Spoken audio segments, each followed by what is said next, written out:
The base is dropped on a new edition of Soccer Down Here. It's a Friday. It's October 16th. We're getting ready for a busy weekend in Atlanta. We're getting busy for a weekend with Major League Soccer. We're getting ready for a busy weekend around the world with a lot of derbies to get into.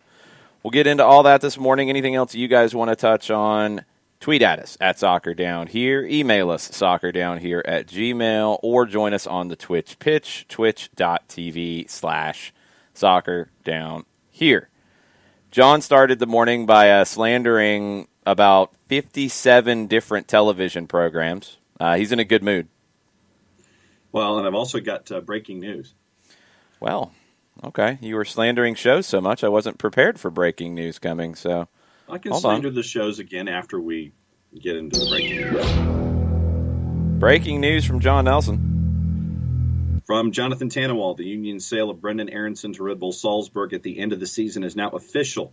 I'm told, meaning that Jonathan is told, it's for $6 million plus up to $3 million in performance incentives and a 10 to 20% sell-on fee depending on the next destination. Story to follow. Okay, well, Philadelphia has announced it, which would actually be the breaking news. No offense to our friend, the goalkeeper on Twitter, but the Philadelphia portion of this is maybe the actual news. Now, they're not going to give you the amounts. They say it is a record-breaking transfer of Brenden Aaronson. Okay, and they have a video to celebrate the move, too. Good job, Philadelphia. What are you giggling about? That happens all the time to you. I can't help it that Philadelphia has autoplay on their website like it's 2002. Come on, this isn't MySpace. All right, so the Philadelphia MySpace Union over here in my office. You didn't have MySpace. Philadelphia has agreed a historic transfer agreement with Red Bull Salzburg. Union's first outgoing European transfer, multi-million-dollar transfer fee, performance-based bonuses. What did Tannenwald have those numbers at, reportedly? Tannenwald had those numbers at $6 million plus up to $3 million in performance incentives and a 10 to 20% sell-on fee depending on the next destination. Okay, $6 million up front's pretty good for Aaronson. You could go 3 more. That's good for what you've seen from him so far. 19 years old. The 10 to 20% depending on destination's weird. I'm curious about that one. I don't know why there'd be much of a difference, but okay. Ernst Tanner said this is an important next step for both Brenden, the organization, and United States Soccer. This has always been the goal of the club. We want to establish a unique identity of developing young players through our academy with an end goal of cultivating and developing their talent to the level that allows them to compete against the very best in the world. We are incredibly proud that Brenden is leading the way as the first Philadelphia Union homegrown player to test himself against top European competition. Here's the one thing I would say that I don't like about that statement. This should not be the goal of the club. This is part of reaching the goals of the club. I would never say that the club's goal is to develop talent and sell it on. The club's goal should be to win championships. Yep. No question. And that needs to be asked because that sets a very bad precedent. This is the right move. I want to make that clear. Brenden Aaronson, at the age he is, with that kind of offer in front of you, potentially up to $9 million, you would expect he would get there. Very good. Ooh, Christopher Abel. I never thought Aaronson was that good. Wow. I really have to disagree with you, Chris. The one thing you got to remember, too, he says he always seemed like a below-average playmaker in MLS, far below Pozuelo, Lodero, and Almiron. Those are guys at least 5 to 10 years older than him. This is also for potential. He's 19. So you're not selling him as a finished product. You're selling him to continue to develop. Keep that in mind because prices go up for younger players. That's a big part of the whole Barco conversation is he's still a young player and his price will be higher than maybe people would say, well, he hasn't done anything. Well, he has a lot of potential and he has shown enough of that potential to get a big transfer, hopefully. Anyway, that statement's troubling for me because also where you are if you were in Salzburg and you said, our goal is to develop talent and move it on. This is what we want to do. We're going to sell people to Leipzig. We're going to grow the club this way, et cetera, et cetera. Okay, fine. But Ernst Tanner says this has always been the goal of the club. Let me rephrase it. This has always been a goal of the club. There you go. And I want to, if Rich Ransom's listening, and I'm sure he will at some point if he's not listening live, I want to know how this makes Philadelphia Union fans feel. That statement, not the move, because the move's the right one, but this kind of statement, because I don't know if that plays as well. I really don't. Christopher Frund, the Red Bull Salzburg sporting director, said Brendan Aronson is considered one of the greatest talents in the MLS. His dynamism and his presence on the field are extraordinary for a 19-year-old. Despite his young age, he already has an excellent feeling for making the right decisions on the pitch. With his way of playing football, Brendan is a perfect match for us, and we are already looking forward to him. Ragamuffin says, I barely know who Aronson is. And that's a problem in terms of the way the game's talked about. Because we've talked about him here a good bit. But no, Philadelphia is not one of the big clubs in the league the way they're talked about. I mean, you can go ask the bookmakers how they're rated. They don't get a lot of respect. There's not a lot of conversation about this kind of player. He's not a major goal scorer. He is a playmaker. He's not just a pure number 10. But Ragamuffin, this is the thing I would say to you. Because Ragamuffin says, I'm an Atlanta fan, F Philly. I get it. But if you are an Atlanta Falcons fan, you know who Drew Brees is. You know who the quarterbacks are around the league. You know who the big linebackers are around the league. You know who the running backs are around the league. If you're a hardcore Braves fan, you know who the top pitchers are around the National League. In MLS, we don't have that yet. That's an issue. That's why the ratings are not good nationwide, because you don't know the players around the league. I'm not picking on you, Ragamuffin. I'm saying this is a problem of the media. Yeah. Like, we try to talk about the league as a whole a good bit here because it's part of the conversation. It's part of growing everything. It's part of knowing, okay, Atlanta's going to play Philadelphia in a playoff game. You need to know about Brendan Aronson. You need to know about Corey Burke coming back into the team. You need to know about Mark McKenzie.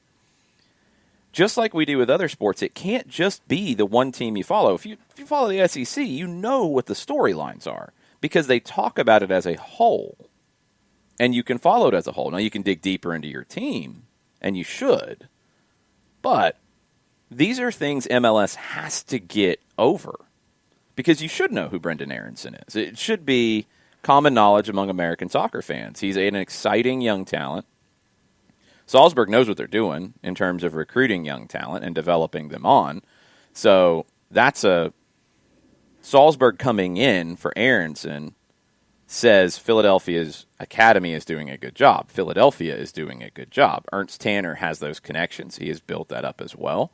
But Brendan Aronson's also a guy who's got a couple of national team, camp appearances. He got his first cap in February. He's 19. But we should know more of this. And this is something that, I hear that and I'm like, well, man, we're failing, because we should be letting you know more about players like Brendan Aronson. We should be covering this more. It's an important part of, I think, the growth of the league, is to where it's not just super super regionalized and super local in terms of your follow of the league. It is the whole league, because these stories are important, and Philadelphia's approach here is important. I really would push back on the fact that Ernst Tanner, their sporting director, says this is the goal of the club, is to sell players. It can't be that. That is part of growing a club. In MLS, the way the rules are structured, it's a very important part of growing the club. You increase your salary cap when you sell players. You have more money to spend to make your roster better. If your salary cap is $10 million and you sell a player and you can make it $11 million, and then your rival has only $10 million to spend, you got an extra $1 million to work with. That's a way to make your roster better. It's that simple. So selling players is an important part of the game here. But it can't be the only goal. The goal has to be winning the championship. The goal has to be trophies. Go ahead. Tafka says, to be fair, Jason, I think you might be parsing words a bit too much. That statement really doesn't bother me. I think it's axiomatic to say that Philly's goal has been to develop and sell and obviously to win, too. But the obviously part, when have they won? That's the thing, is you have to say this is one of the goals of the club because you haven't won anything. They've barely been a top team in the East. And now, and look, for a casual fan who doesn't understand this aspect of it, because we went through this here. We went through this here with Miguel Almiron. There were fans who didn't understand, why would you sell him? You should keep him. He's a great player. You don't want to sell him. People didn't understand that. And I get it, because it's very different than American sports. You can't say that. And that was after a championship. In Philadelphia, I think you do have to drive that point home, because I would have questions. What are you going to do to replace him? Well, how is the team going to get better? Who's the next one? There has to be follow-up on this. And Tafka, we know this because we live deep in the soccer world of selling players and where MLS is as a league. That world, like it or not, and I think American soccer needs to come to grips with this, that world is not big enough to make MLS one of the biggest leagues in the world. That deep dive, we understand transfers, we understand strategies, we understand that you go get this young player or you develop a young player, you sell them on, that's a good thing. The fan base needs to be bigger, so you have to explain that properly. Can't live in that bubble. So that's why I'm digging on this a little bit. And I hope they follow this up with the right kind of stuff. Brendan's statement here goes further along with where I would like to see it be. At the end of it, he says, I'll continue to give them everything, talking about the fans and the coaching staff and his family and all that. I'll continue to give them everything I have through the end of the season and what I hope is a long playoff run. For me and for this club, this is just the beginning, and I look forward to what the future holds. He's the only one who says anything about the upcoming playoffs. He's the only one who says anything about winning. That should be coming from the club as well. I'm being nitpicky here, but the thing is, Philadelphia is starting to break into the general sports conversation. The Union are starting to break into sports talk. If you are a midday sports talk host and you don't understand the soccer world and you see this, you're like, well, what? Yeah. What? We're one of the best teams in the league and now we're selling one of our best players? What? It has to be explained properly. It has to be framed properly. That's all. Also, the league needs to do a bit, going back to some of the questions we've had in the Twitch pitch, which are really important and give us a glimpse as to what the overall view of the league outside of Atlanta is. Look, Brendan Aronson should be more of a household name. He's not. That's a failure on the league's part. Whether it's scheduling games so you can see more, whether it's telling more stories, whether it's just being more effective in it, whether it's more people talking about it. I don't have all the answers to that. But he should be a known factor because, and I can flip this to what I see out of Argentina. When young players, because their league's in a very similar spot, they sell young players on. They know that. Fans know that. It doesn't take away from competing for championships, but they understand that a good young player who breaks through like Aronson has is probably going to go pretty soon. And when that happens, before it happens, it's wall-to-wall coverage. When it happens, it's wall-to-wall coverage. It's the fans saying goodbye. It's the player making a statement about hoping to come back someday. It's all of those kinds of things that factor into it. So it's different, and I want to see how this continues to change because you're going to see more of these. MLS academies are going to produce more Brendan Aronsons. They're going to go to big clubs, bigger clubs than MLS clubs right now. It's going to happen. George Bello will be one of those, in my opinion. It's going to happen. So, have to tell the story correctly. Have to have it all make sense. And ultimately, you have to make it clear that winning is the number one goal, not just selling players. Philadelphia's a top team. They shouldn't frame it this way. It should be that it's one of the goals. Our primary goal is to win the 2020 MLS Cup. Yeah. And that's why we secured Brendan Aronson to be here through the rest of this season. Like, that needs to be up front.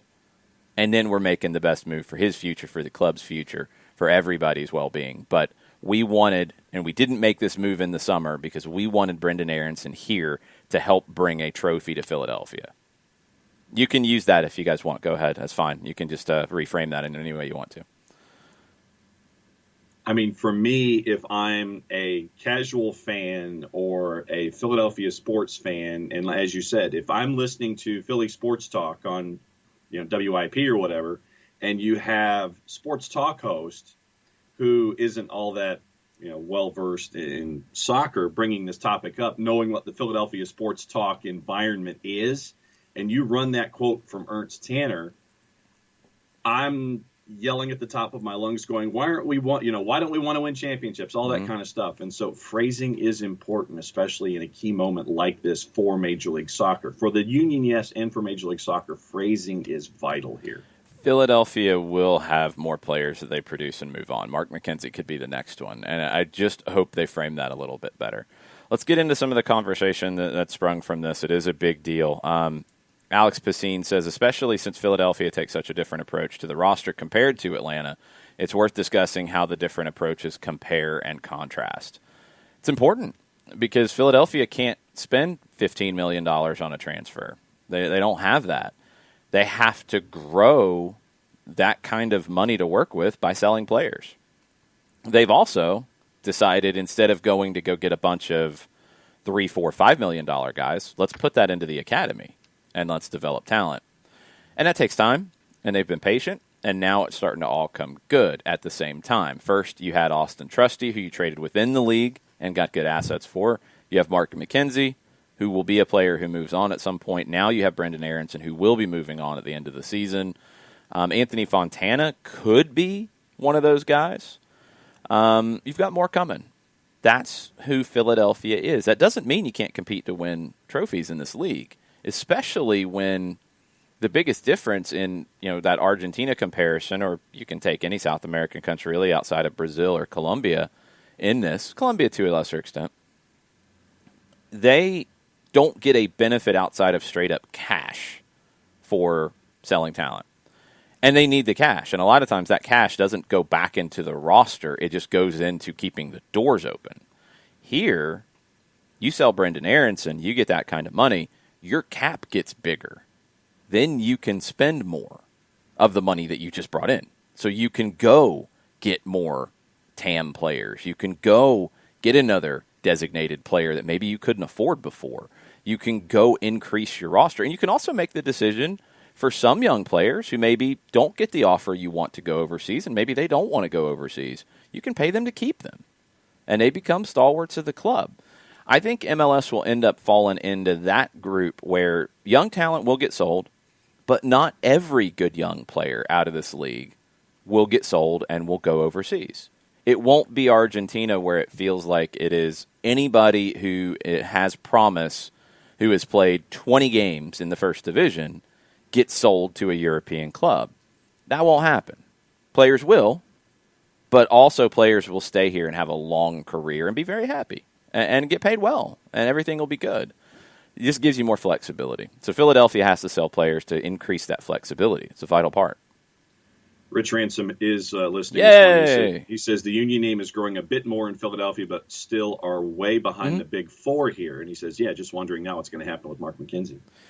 Yeah, absolutely it is. And that's why I think it's careful to make it, you have to be careful to make it clear that you're trying to win championships, because that's what the casual fan wants to see. The casual fan doesn't care about you developing a player and selling them. They don't, because it's not what they've grown up on as a good thing. A good thing is winning a title. So you've got to drive that home.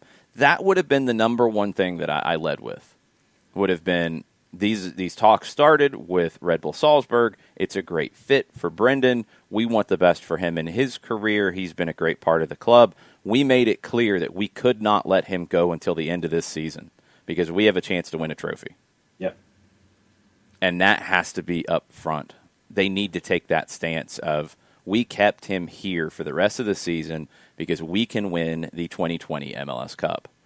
That needs to be what grabs people's attention because I don't think this move gets headline news across Philadelphia in the sports world necessarily. I think if you framed it in, we are a contender for the trophy and we held off on making this move until the end of the season, so we have a better chance to win, that might help it. That's just me. Yeah, and I mean, after Mark McKenzie, there were some of the guys that we were looking at for Philadelphia Union too. Jack McGlynn and Brendan's younger brother Paxton come to mind as two other guys to keep an eye on over the next handful of years. Yeah, they got to play first. We do have to be careful about that one. They got to play in MLS. They got to step up a little bit more before you start talking about them going to Europe. McKenzie's the next one. Fontana's in that mix because he's played first-team minutes. I think Fontana becomes the Aronson replacement in a lot of ways in the way that team plays going forward and or after the season, unless they go out and buy somebody. Fontana's next, I would say, along with McKenzie. I think McKenzie's the one who could go at the end of the year, and you need to spin it. So we'll see. Uncle in the Pocket says the erratic TV schedules also hinder the growth of the league, especially the Univision-only matches. The erratic TV schedules, I totally agree. The Univision ones are interesting because they draw good ratings. They pay good money to have exclusivity in Spanish. I would like to see the league find a better way to have the English language coverage there on those games. Twitter's not good enough. 2DayNA's website's not good enough. There's got to be another way to still get the most out of the 2DayNA package and the amount of money they're paying. And they're paying for exclusivity. But if they don't have an English language partner, because Fox does, ESPN does, for Spanish language partners, they put it on their Spanish language network. 2DayNA doesn't have an English language network. So you are losing coverage. There are a lot of MLS fans who don't speak Spanish and don't want to watch a game in Spanish. That's accurate. So what can the league do to solve that problem? It's got to be more than Twitter. It's got to be more than this. I mean, I don't know what the partnership is. 2DayNA would probably do well to find an English language partner. Maybe a CBS, maybe a Turner. I don't know. Somebody like that to give them the games in English that is on in Spanish, and somebody pays them to have that opportunity to do that. So they give them the ability to sub-license it. I don't know. I don't know the way the contract works. I'm not sure. But there has to be a better English language partner there because ESPN and Fox can do that in Spanish. 2DayNA needs to be able to do that in English. Yeah, and I'm sitting here trying to figure out who could be that dance partner. But yeah, I think if you've got a CBS, if you've got a Turner, somebody like that you could partner with to have that extra element to it. It's exclusive to yours, but you still have partners, and that way you can broaden your audience and still have your ratings crush it across the board. Yeah. Jason Nick says, and they need to explain better when that shiny new player comes in. Some of the TAM used to pay him was from selling X. That's a good point. They do get, like Jamiro Montero, they invested in him. There's others that they've invested in. So, yeah, Nick, they can figure that out. Nick's also wants the 9 a.m. games to come back, and I just threw things that you didn't see. Percy Herrera says, Aronson and Caden Clark about to take Salzburg to the top. Caden Clark's going straight to Leipzig, I thought, was what Matt Doyle had said in a couple of years. So we'll see. He might get loaned to Salzburg. Who knows? Oh, we got bots. We got lots of bots. Good times. Nice. Bots, you're not supposed to be up this early. Now I got to block you and waste time blocking you, and it's just annoying. Come on, bots. What else we got on Twitter? I got a couple things, and it goes back to, well, since we're talking about youngins, I'll go to this particular thought from Jake Michaels. Could you elaborate on the new U22 rule? How many players can we buy, spending limits, etc.? Do you think this will change the way clubs view DPs, potentially buying older players, in quotes, like Moreno instead of prospects like Barco? Yeah, 100% changes that because you can buy the prospects and you can buy the older players that could be here for a little while. They haven't really defined this too well just yet. There's a lot of talk about it. I will go back to a February article in 2020. And there's not a lot of details yet from MLS. This is on their website. Beginning in 21, MLS will have the discretion to allow clubs to sign up to 3 players who are 22 years or younger on a reduced charge to a club salary budget. More details will be provided later. That's all from the very beginning. Lots of ifs, lots of maybes, lots of possibilities. MLS Buzz back in July talked about it a little bit, but really no details because nobody's really provided clear details. That's not good. It would be a lot better if they would. The idea that I have read, and it's been called a designated player by Vancouver's CEO, I think most of the explanation has been that it's not quite the same as a designated player. They have to be under the age of 22. According to most of the reports, you could spend whatever you wanted on the transfer because the cap hit is going to be $150,000. So if you see and you have the money to spend a promising 17-year-old player playing in Paraguay, and you want to spend $20 million on the transfer to bring them in, okay, fine. Their cap hit will be $150,000. I think there are salary limitations to that. So you can't bring a 17-year-old player in and pay them $10 million a year, is my understanding of the way it was initially presented. But you could spend whatever you wanted on the transfer. And as we saw for a player like Vinicius, and I'm not saying MLS is going to get a player like Vinicius who's at Real Madrid now, his transfer was like $50 million. His salary was probably not anywhere near that because he was coming from Brazil. He hadn't played at the first division level a whole lot yet. He wasn't even a regular starter at that club, so the salary is not going to be huge. I think people sometimes conflate a $20 million transfer with, they've got to be making $5 million. No. They could be a $20 million transfer, and they could be making $500,000. Still a good chunk of change, but because young players come at a premium because of that potential. So, back to the question, I think what happens now, because before you had 3 designated player spots, you could get a lesser cap hit by signing a young designated player. Now you have 6 designated player spots, basically. You do have that salary limitation on the U22s. But, essentially, you can go and sign 3 young designated players and 3 other designated players. Could 1 or 2 of your regular designated players, or all 3, be young? Sure. But you now have the flexibility to do both. You can say, I want to go sign an Ezequiel Barco for $15 million, promising young player out of South America, getting all this hype.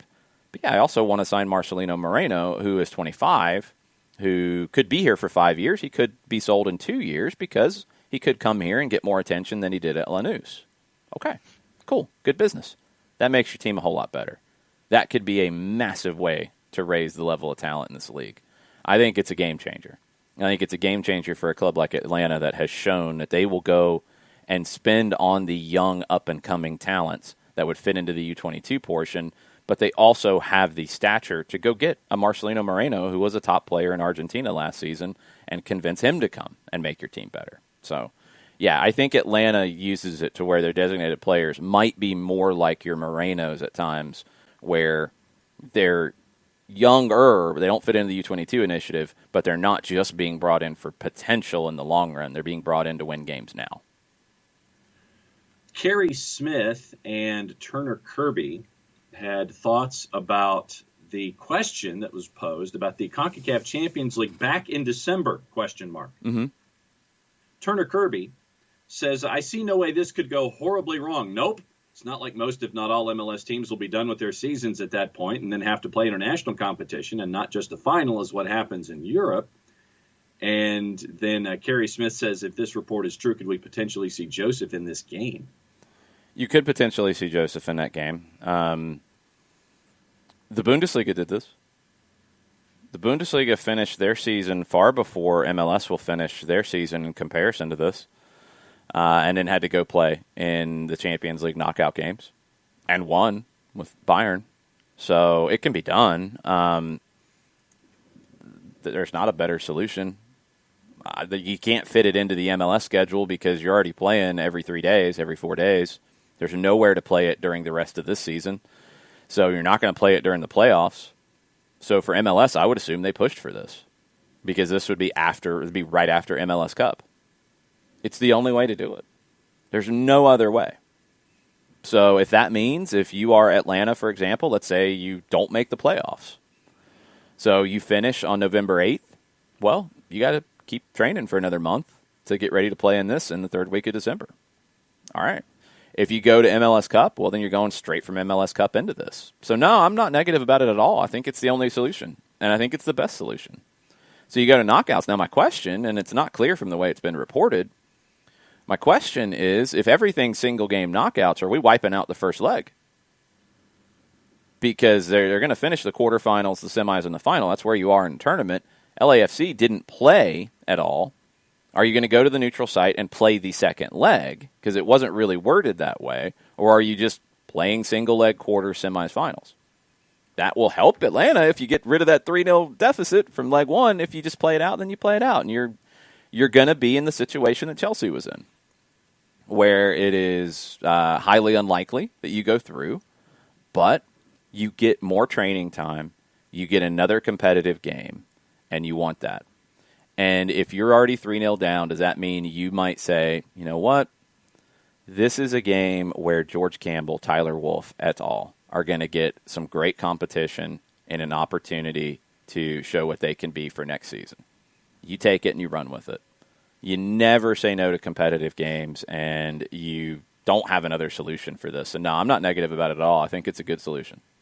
Tony Marinero from TSN 690 on his Twitter yesterday said that Champions League will resume most likely third week of December. You mentioned the knockouts. Teams in the same location. Games most likely either in California, Texas, Florida, or Mexico. Yeah. So that was the Tony Marinero release yesterday. Yeah. And I mean, think of it like college football.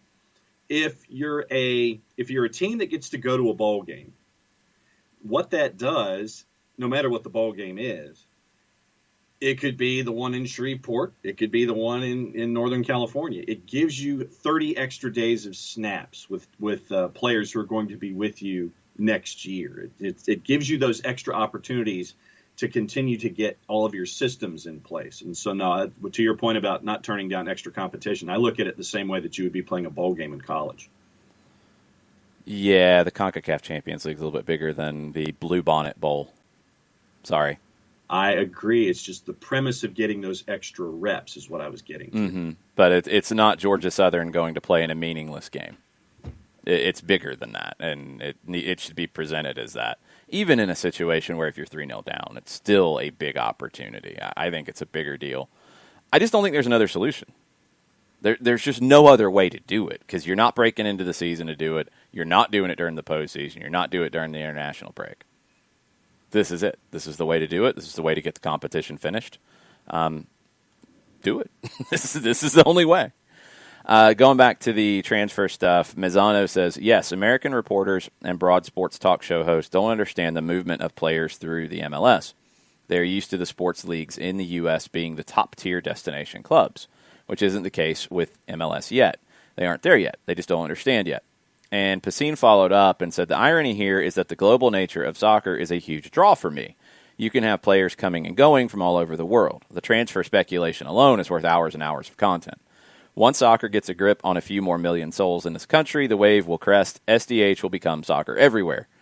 Basically is already, but there's just more of a focus on Atlanta. But yeah, it's important to cover all of it because, you know, I talk a lot about the Argentine League because Atlanta brings a lot of players from the Argentine League in. It's good to know at least, you know, who the top teams are, what's going on, when they're going to play, all that kind of stuff. It's soccer's interconnected worldwide, and you just need to know. the whole story, I think, to grasp it. I think in this country we're getting there, but there's still a lot more to do to fully grasp the soccer world and how MLS fits into it, how the USL Championship fits into it, how the national team fits into it. Katie wanted to bag CCL and roll the 2020 teams over into next year's. Dumb to finish the season, then have to play a game a month later when you're already down 3-0. I mean, again, Chelsea just did it. Chelsea just did that against Bayern Munich, and Bayern had just finished, not just finished, Bayern had finished their season over a month before the Champions League tournament in Portugal, I think. John doesn't know. I don't know what John's doing. So they had a long layoff, and that was just the only way to solve it. So it's not ideal. We don't know if it's thrown out or not, Chris Abel. The way it's talked about is kind of vague. I would assume that it's not. That would be kind of strange. But the way it was mentioned, it was kind of open that door. Hey, if they want to throw it out, I'm great with it. We're not going to change the name of the show, Abby. Don't worry. Don't worry. It's not going to be something else. No. Settle down, John. Relax, my friend. Well, after you sit there and you said at the beginning of the show where I was bad-mouthing 57 different TV channels, and now it's this. And... Man, I mean, you're riled up this morning. Did you not get your Mountain Dew or something? No, I have not yet. Well, then get some Mountain Dew, my friend. And also a perspective. I went down the Tuda NA rabbit hole. They started a relationship with Hulu back in 20. That doesn't help you. That has nothing to do with it. You need to be on TV. So, yeah, it's going to have to be something like we've already figured. So yeah, it's got to be on TV because, I mean, you're already on Twitter. Like, you're already available on their website in English. Like, it's got to be bigger than that. It's got to be a channel. Yeah. Hulu doesn't solve that one for me. Rich Ransom says the Union fans' main worry about the move was that we didn't just send Aronson on loan to Red Bull New York. Well, yeah, that would have been horrendous. There's no way that would have happened. Man, that would have really gone over well, I can imagine. We got a lot of things to get into with MLS this weekend, with big games around the world this weekend.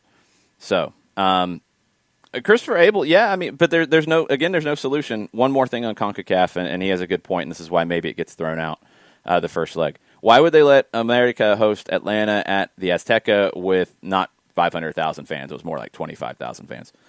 Because there were people who already were kind of worried about coronavirus to a lesser extent in Mexico, but it was there. It was a midweek game.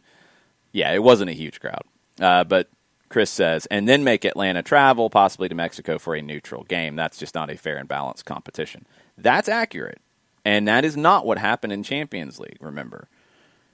In Champions League, where they had second legs to finish, they played them. Now, it was behind closed doors, and there's nothing you can do about that. But they played them on site. So the second legs were played on site. Then they went to single legs past that.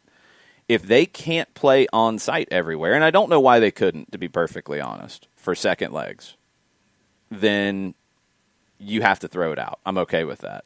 But they could play, and it wouldn't be behind closed doors if they played it in the third week of December here with Club America coming to play Atlanta United at the Benz. It can't be play it the second leg at a neutral site.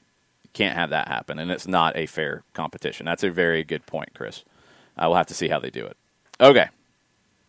And everybody is going nuts now about soccer everywhere, and soccer down here, and soccer all around, and soccer over there, and soccer elsewhere, and all these things. It's the secret fifth hour. No, it's not the secret fifth hour. Don't even encourage anybody.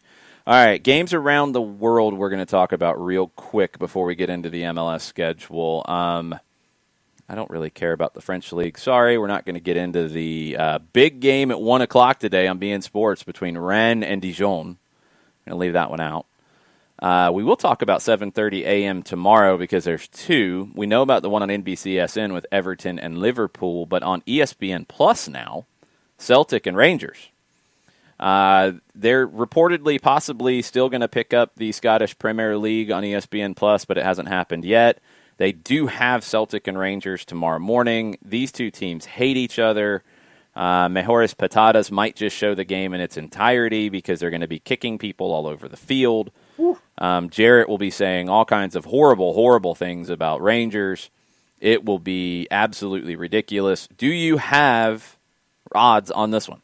Why, yes, I do. All right, what are they? In the composite, basically, it's about as even as it gets. Celtic a plus 158, Rangers a plus 167, and your draws a plus 247. I ain't touching it. No, there's nothing there that works for me. I'm going to stay away from it. Everton and Liverpool at 7:30. Everton is undefeated through 4 games. Hamas has been awesome. Liverpool got blitzed in their last time out, 7-2. What are the numbers on this one? This might be Philadelphia Union kind of disrespect here. No, it's not. Everton a plus 300. Yeah. Liverpool a minus 116, and your draw is basically a plus 310. Did you see Liverpool play over the last few seasons? They're all right. Yeah, that's not Philadelphia Union-esque to disrespect Everton like that. Now, they are at home, but this is Liverpool we're talking about. They're the plucky upstarts. Yes, they are the plucky upstarts. What's the draw? Plus 308. I'm going to take... since we've been requested to go to Halloween candy by now, yes. and we're about 2 weeks away, so yes, we are in the Halloween candy phase of this. Right. I am going to throw... Man, I don't know what to put on this. I'm going to take... Because I'm not a huge fan of them, so I can part. Peanuts. You can put whatever you want on whatever you want to do. What are you going to do, John? Circus peanuts on the draw. Okay. Why circus peanuts? I don't. It's like I wouldn't normally touch this one, but since we're talking about putting stuff on it, I figured I would grab something that I don't like to touch in the first place when it comes to a Halloween candy and put it on the draw. There we go. Good point by Mazzano, and this is one way that 2-Day NA's tried to bridge it, but it's not quite big enough. Fubo TV has like the 2-Day NA Extra channels where you can watch it in English. You can watch Liga MX in English, the games that aren't picked up by English language networks. It's still not quite wide enough. There's got to be a better solution for 2-Day NA for the games in English. Back to Halloween candy. I will take a box of the disappointing raisins that you get on Halloween sometimes and put them on Everton to win. The raisins that are always like stuck together? No, just raisins in general, because I don't want raisins for Halloween. Raisins are fine, but I don't want raisins for Halloween. I go trick-or-treat and I get a box of raisins? Come on now. That's one of the biggest disappointments of your childhood right there. Inter and Milan. Nick Alifi will be saying horrible, horrible things about Inter throughout the day. Yes, he will be ranting in Italian. What are the numbers, John? Inter plus 133, AC Milan plus 202, and your draw is a plus 258. Inter's missing like 4 players that we know of already. Mm-hmm. While I could not go for Jarrett Smith Celtic, I will go for Nick Alifi's Milan here, and I'm not going to go too crazy with it. I'm going to get the Dum Dum Pops. Okay. But like a decent flavor, like a grape Dum Dum Pop, and I'm going to throw it on Milan. Okay. I'm just going to kick back and watch it noon. I ain't touching it. Okay. Sunday at 9:30, Arsenal and Tottenham. The North London Derby. Will Gareth Bale make his debut for Tottenham? I guess it's possible. That's what is being said, that it is. Well, no, Tottenham. Yeah, Tottenham. Sorry, I'm mixing this up. This is sorry. This is the women's match between Arsenal and Tottenham, which is still a big game. Yes. Alex Morgan could make her debut for Spurs. See, that's how you work that one out. I'll bet you don't have numbers on that one, though. Well, let's see if they've got it. PL2, League 2. No, they don't.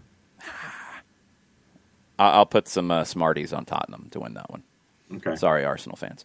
Okay. Let's get into MLS, because we got a bunch of games to talk about. We do. And we got about 15 minutes to do it.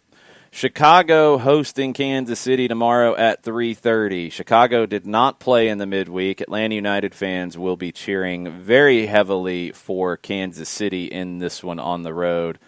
I can't figure Kansas City out anymore at all, so I'm very scared to even think about any kind of candy for this one. Chicago is good, but also not consistent. Win, draw, loss, win. It's all over the map. Robert Barrich is the goal scorer for Chicago. Johnny Russell, Alan Pulido for Kansas City. What are the numbers here? Chicago plus 141, Sporting plus 173, and your draw's a plus 265. I don't trust either one of these teams to put any candy on anybody. Nope. Go to the next house. Montreal hosting Miami in New Jersey at Red Bull Arena. Miami is a big road favorite. Minus 130. Montreal's a plus 309. The draw is basically the same thing.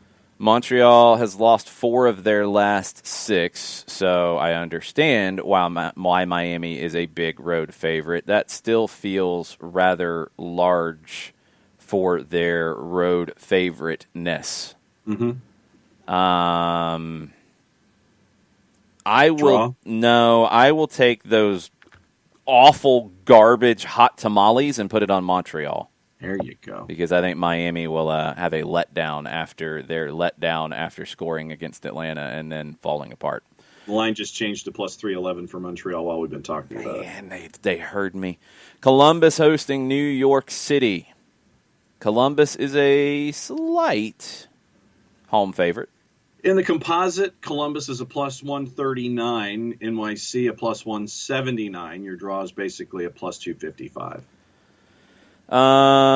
Columbus is coming off of a loss to Cincinnati, which is embarrassing. They should want to fix that. But also, when you go back and you look at Columbus lately, it ain't that pretty, y'all. For a team that is seen as the best in the league by some, or has been best in the league by some, they've lost 3 of their last 4. That's not good. They are at home. They were at home last time. Oh, how do I feel about the Pigeons? The Pigeons have lost 1 of their last 5, 2 of their last 6. They won 3 in a row, then they lost to New England, and they drew at Orlando. I'm going to take the draw. Yeah, I think I'm right there with you. Red Bulls hosting Orlando, and Red Bulls are a pretty big home favorite. Red Bulls plus 102, Orlando City a plus 240, and your draw's a plus 270. Look, I can't believe I'm about to say this, but Orlando.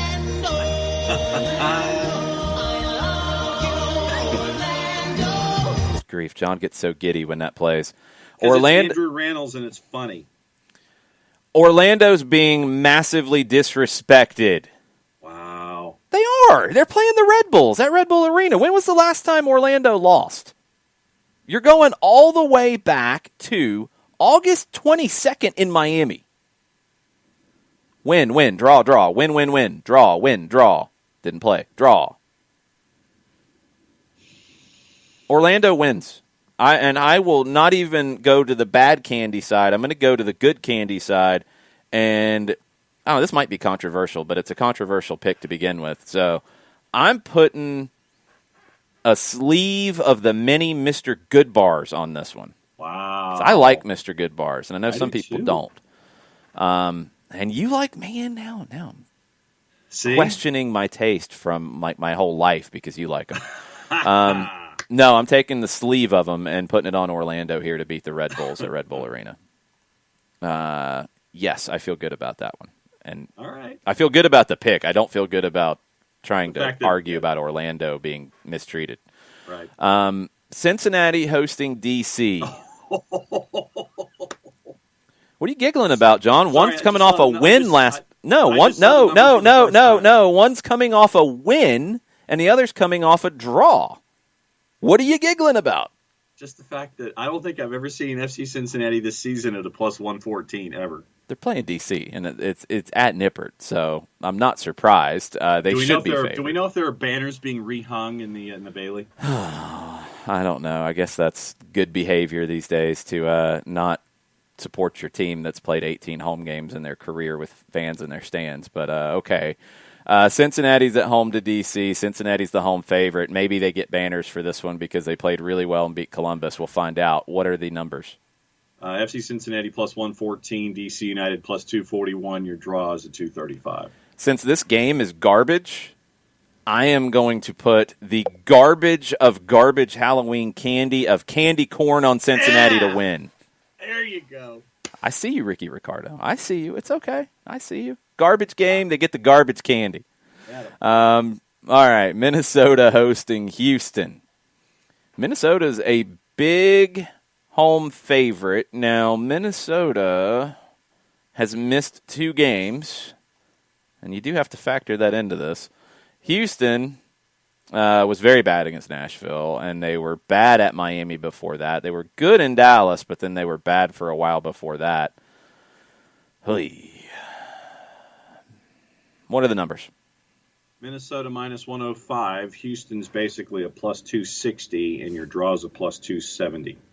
Run and keep your plastic pumpkin bucket to yourself. Don't even get involved in that one. Portland hosting LAFC. Pretty much a toss-up. You trust your boy Gio? I want to. Portland a plus 136. LAFC's a plus 174, and your draw's a plus 270. All right.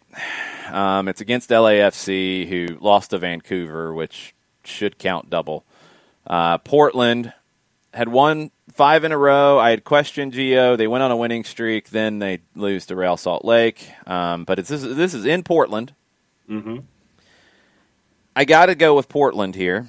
And I do feel pretty good about it because we're talking about our boy Gio and Diego Valeri. So I don't feel good enough to go with the Reese's peanut butter cups. You know, like the Halloween candy of Reese's where you get the single cup, like a normal Reese's cup. Right. I can't do that one because that's the gold standard. That's the best.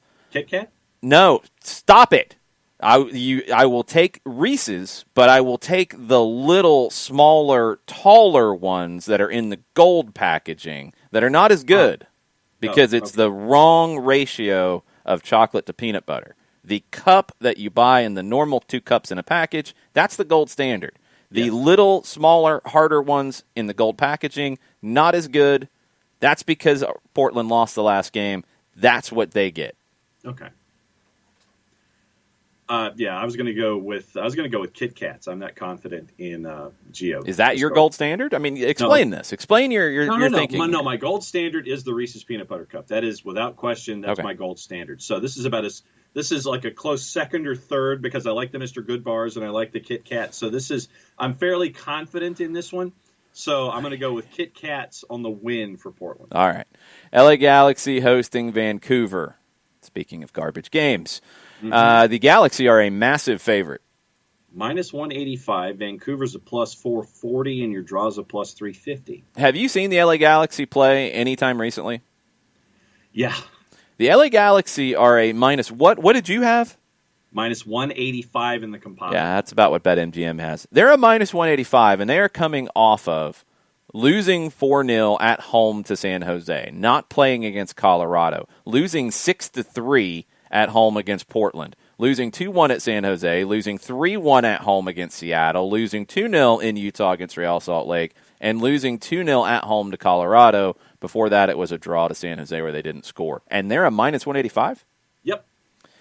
All right, it's Vancouver, so they don't get anything good. I'm going to take the since we've talked about Reese's so much so far, the really crappy garbage, like gold and black wax paper wrapped, like peanut butter-ish kind of candies, like generic meh, and you don't know what it is. There's no like labeling on the package. It's just the wax paper, and it's like hard peanut butter flavored something or other. Yeah, it's that hard peanut butter flavored. That's what I just said. Like break a window. Yes. I think it could break a window if you throw it at it. Yes, that, what we just said twice. Take that and put it on Vancouver, and that is what they get because it's the Whitecaps. It should have the label that says don't eat, Abby. No label, I agree with that philosophy. You don't eat it. If it doesn't have a name on it, you don't eat it. San Jose hosting Seattle, and San Jose is a home underdog to the Sounders.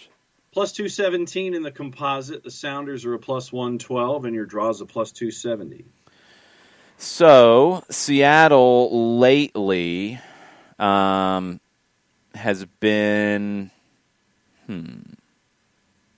pretty good. Pretty good. They are coming off of a loss. They did not play against Colorado in the midweek. San Jose has won 4 of their last 5.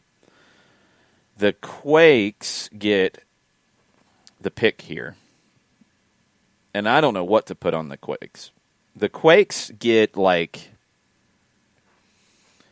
what's the weirdest thing you ever got trick-or-treating? Like, the strangest thing that was actually good? The strangest thing that was actually good. I was going to say I got some worthless gift certificate once. If I got a gift certificate, like a $5 gift certificate to Quick Trip in my Halloween bucket, and I'm like, what? Why? It's supposed to be candy, but okay, cool. I'll take that. I'll put some extra gas in the tank. That's what San Jose gets on this one. Okay. It's something completely unexpected, but hey, it could be fun. That's the Quakes. It was like a gift certificate to the corner drugstore or something. You know, it's like you go to the Revco. Here's a $5 Revco gift certificate. You just dropped a Revco reference in 2020, John. Yeah, I did, because that's how long ago it was that I trick-or-treated. I haven't seen Revco since 1986. That's what I'm saying. Man. We do have a question from Mizano. What's your take on the Reese's Big Cup? That's my wife's favorite. Ooh. It's better than the little mini cups because that's like they get too hard. The Big Cup is better, but it's still not the same ratio that I like. So it's good, but it's not the same as just good old Reese's. Mm-hmm. For me, anyway. It's like a meal in itself. The Big Cup. It's a little too much. That's like literally. That's one where I have to take a knife and I have to cut it in half or cut it in fourths and kind of pace my way through it. John, why don't you explain to the youngins what Revco is, because nobody knows what it is. Revco is like the predecessor here in the South to CVS and Walgreens and stuff. It's just your corner drugstore, but Revco was the big chain back in the 70s and 80s. Wasn't it Rite Aid? Was Revco Rite Aid? I think Rite Aid took over for Revco. Okay. I think. I might be wrong. I can't remember who bought them out. It's either Rite Aid or Eckerd bought them out. Might have been Eckerd. One of them. There were Revcos around. I knew Revco. It's been a long time since I've heard about Revco, but yes. Yes. I know Rite Aid doesn't even exist anymore because Walgreens bought Rite Aid out. Oh, Revco was sold to CVS for $2.8 billion in February 1997. Good call. We had Eckerds here. We had Eckerds. We had Revcos. We didn't have CVS until much later. We didn't have Walgreens until much later in the metro, at least in the south side of the metro area. Who did Eckerd buy then? Big B. Man, I remember Big B. Good call, Strummer John. I think Big B was when I lived in Kentucky, in Lexington for a while. I remember Big B. I don't know if we had Big B in the Atlanta area, did we? No, we did not. I didn't think so. Big B Drugs, a Birmingham, Alabama-based drugstore chain, began operation in 1968. Operated. Strummer John says we did have it. As a division of Bruno's. They were acquired by Revco in 1996.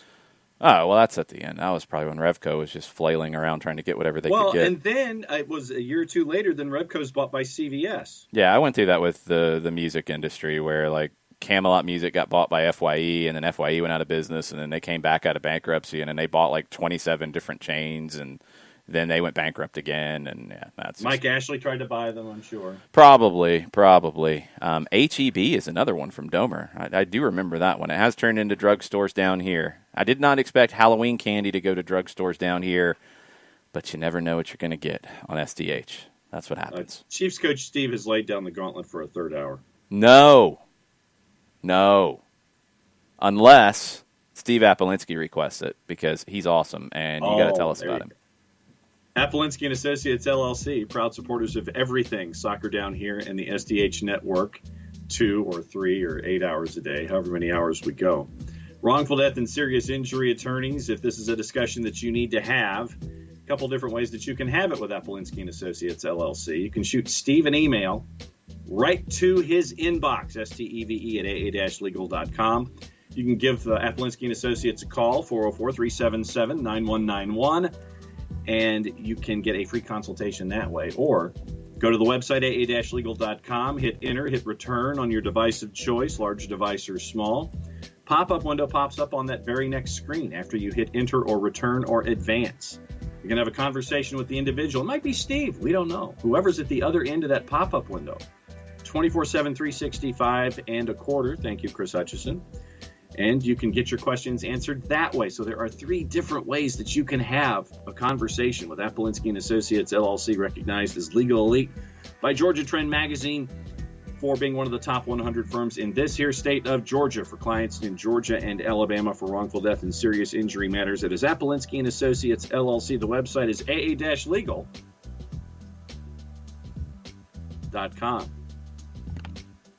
I think you tried to find the groove there and you missed it. I think I overshot the end of the stanza, and then it just went into the bass solo, and so I was trying to find an out point at that point. Yeah, the bass solo fooled you. You weren't ready for that. No, I was not. While we're getting Mike on the line, what else do we have on the Twitters? We got a couple of things on the Twitters. Okay. And let's see. Happy Kaiser Motong, by the way. Yes, happy birthday to Kaiser Motong, former Atlanta Chief, owner of the Kaiser Chiefs in South Africa. Not the band, the Kaiser Chiefs, which are awesome. Yes. What's up, Mike? You just walked into a weird conversation. Why are we talking about the Kaiser Chiefs? Kaiser Motong, former Atlanta Chiefs legend. It is his birthday today, and he founded the Kaiser Chiefs in South Africa. Happy birthday, Kaiser Motong. Pretty cool when you found a club named after yourself and another club that you played for. Yeah, I was always wondering if, one of those Serie A teams would ever get a Conte Luna pasta sponsorship for their shirts. It'd be a little weird wearing a soccer kit with your last name on the front. But so far, I don't think, and even Conte Preola, the wine, I don't think they've adopted an Italian club for sponsorship yet, so we'll see. All right. The most shocking thing we had in our we've moved on to Halloween candy for our picks of the week now.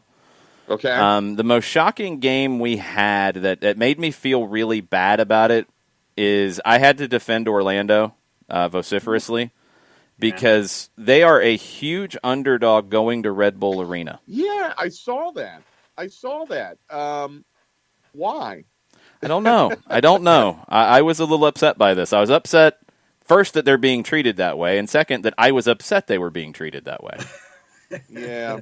Well, it's tough. Look, you might have an off-the-pitch distraction right now because I can't imagine it'd be a distraction of the players, but it is happening. The club's being sold.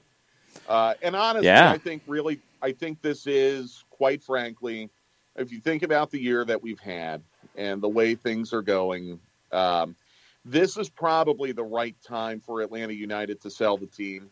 Orlando City, not Atlanta Orlando United. City. No.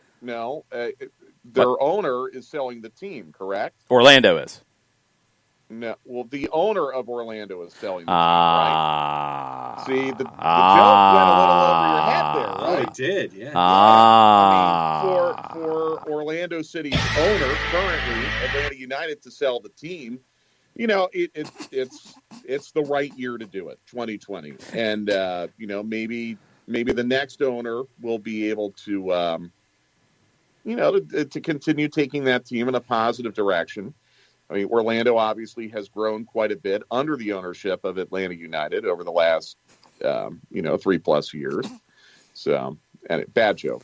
No, you got me. You got me. People got it. Went over my head. People got it. I didn't get it. I don't know why. I don't know why Red Bulls are favored by as much as they are. Look, everyone's very charmed about this whole Caden Clark story, and it's great. What a goal. What a goal on Wednesday, right? This is awesome to see a 17-year-old American doing what he's doing. The goal he had in Atlanta should not have counted, but whatever. I don't know if the betting public is influenced by any of that. Look, getting a 1-1 draw in Hartford on Wednesday, good result. Really good result. They're playing well.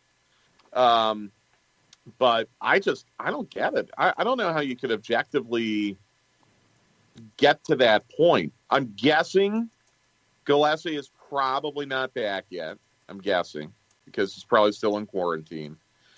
Who else is out for them on international? Yeah, he shouldn't be able to play. Mendez shouldn't be able to play. Right. we know how the rules can be twisted, so maybe, but they shouldn't be able to play based off the 10 days. Yeah. So, I mean, I guess that could be a factor. But Red Bulls have guys out, too. Like, Kaku's still going to be in quarantine, I would think, right? Mm-hmm. Caceres would still be in quarantine, I would think. Aaron Long, I don't think, is back for them yet, right? I don't think he played on Wednesday, did he? I don't think he did. I'm going to double check. I'm baffled on that one. I mean, look, we've seen Orlando 3 times this year. We've seen Red Bulls twice. Objectively, Orlando is a much better team than New York Red Bulls. I don't know how you get to that number. But again, remember, the number you see is not necessarily the number that the bookmakers feel will be hit. It's the number that the bookmakers feel will draw betting action. Accurate. Yep. And then Columbus is a slight favorite going up at home against NYC. And I still, Jason and I agree on this, but I've still got more questions about Columbus in the long term. I do too. And I think what happened to them on Wednesday against Cincinnati probably renews those questions a little bit. New York City, wow. James Sand's out for the year.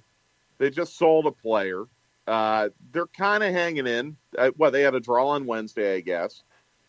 Where's that being played? Is that at Yankee Stadium or is it at Columbus? At Columbus. Okay. If it were at Yankee Stadium, so if Columbus is a narrow favorite at home, I'm wondering if it were at Yankee Stadium, if NYC would be a pretty substantial favorite. We know how much of an advantage they have playing on that pitch, although quite honestly, I don't know how much of an advantage it would be this year. Right. Because up until a couple days ago, they had not even played there. New York City does a good job of setting up their team to be effective playing on that compact pitch. John, I'm with you. I think right now I have the least amount of questions about Philadelphia and Toronto. I have a few more questions about Columbus, and I have a few more questions than that about Orlando. And I think those are the 4 teams that are your serious Supporter Shield contenders right now. And I think one of the questions about Columbus is just their postseason medal. Now, granted, they're a different team this year than the ones we saw in 2018 and 2019, but there are a lot of guys in this group that just haven't proven it in the postseason yet. Now, I guess you could say the same for Philadelphia. You could certainly say the same for Orlando. Mm-hmm.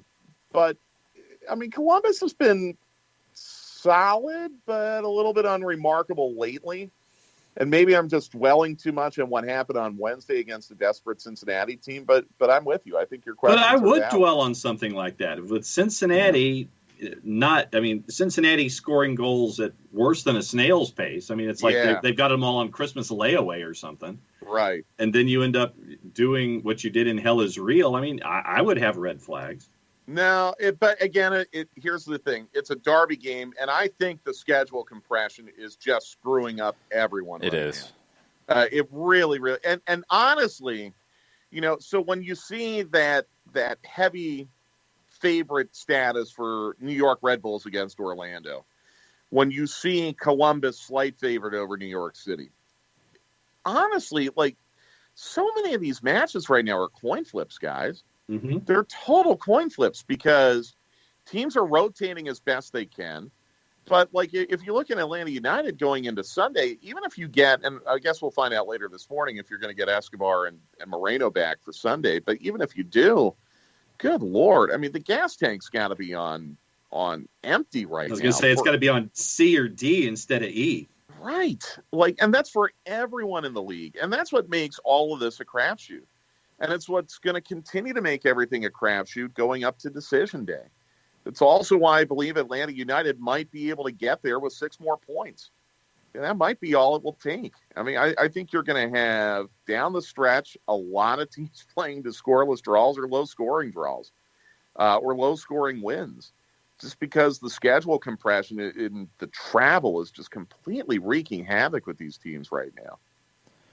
So it's a couple days after the I thought it was kind of a wild game on Wednesday night anyway. I agree. I told you it was a fun one to call because it was very intense, and you got the goal to get a point out of that.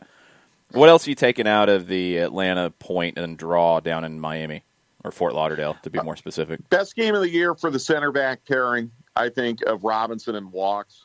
And Glassy was on the radio this morning and made a point that you made on Wednesday. Miles is not going to back down from anyone, no matter who they are. We saw it against Rogelio Funes Mori's.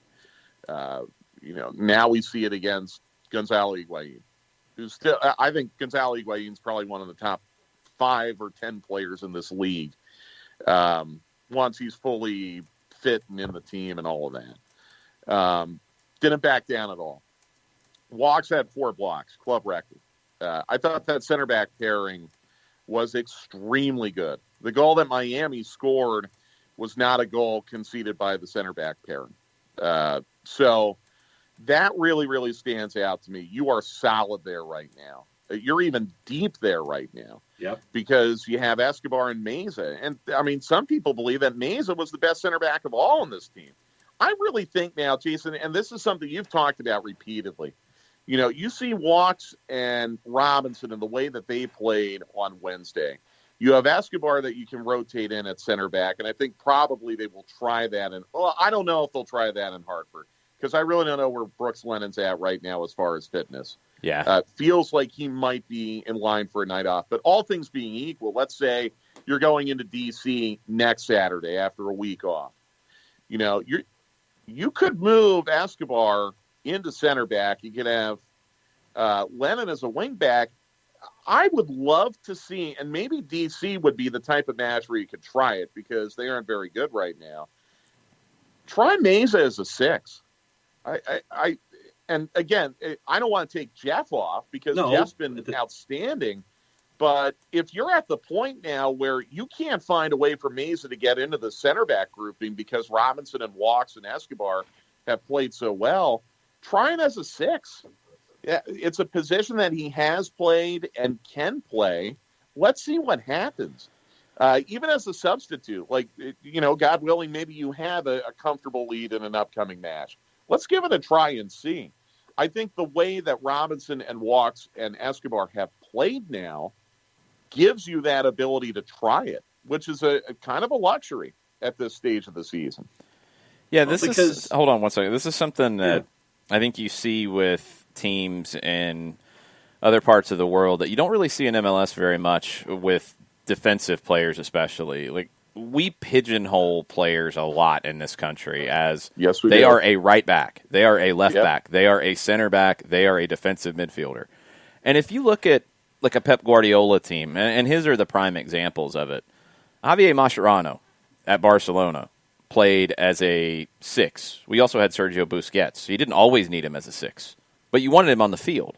So what do? You put him at center back. He's 5'9". Why are you putting him at center back? Because you're going to dominate possession. You don't necessarily need that 6'4" towering guy to win 50-50s.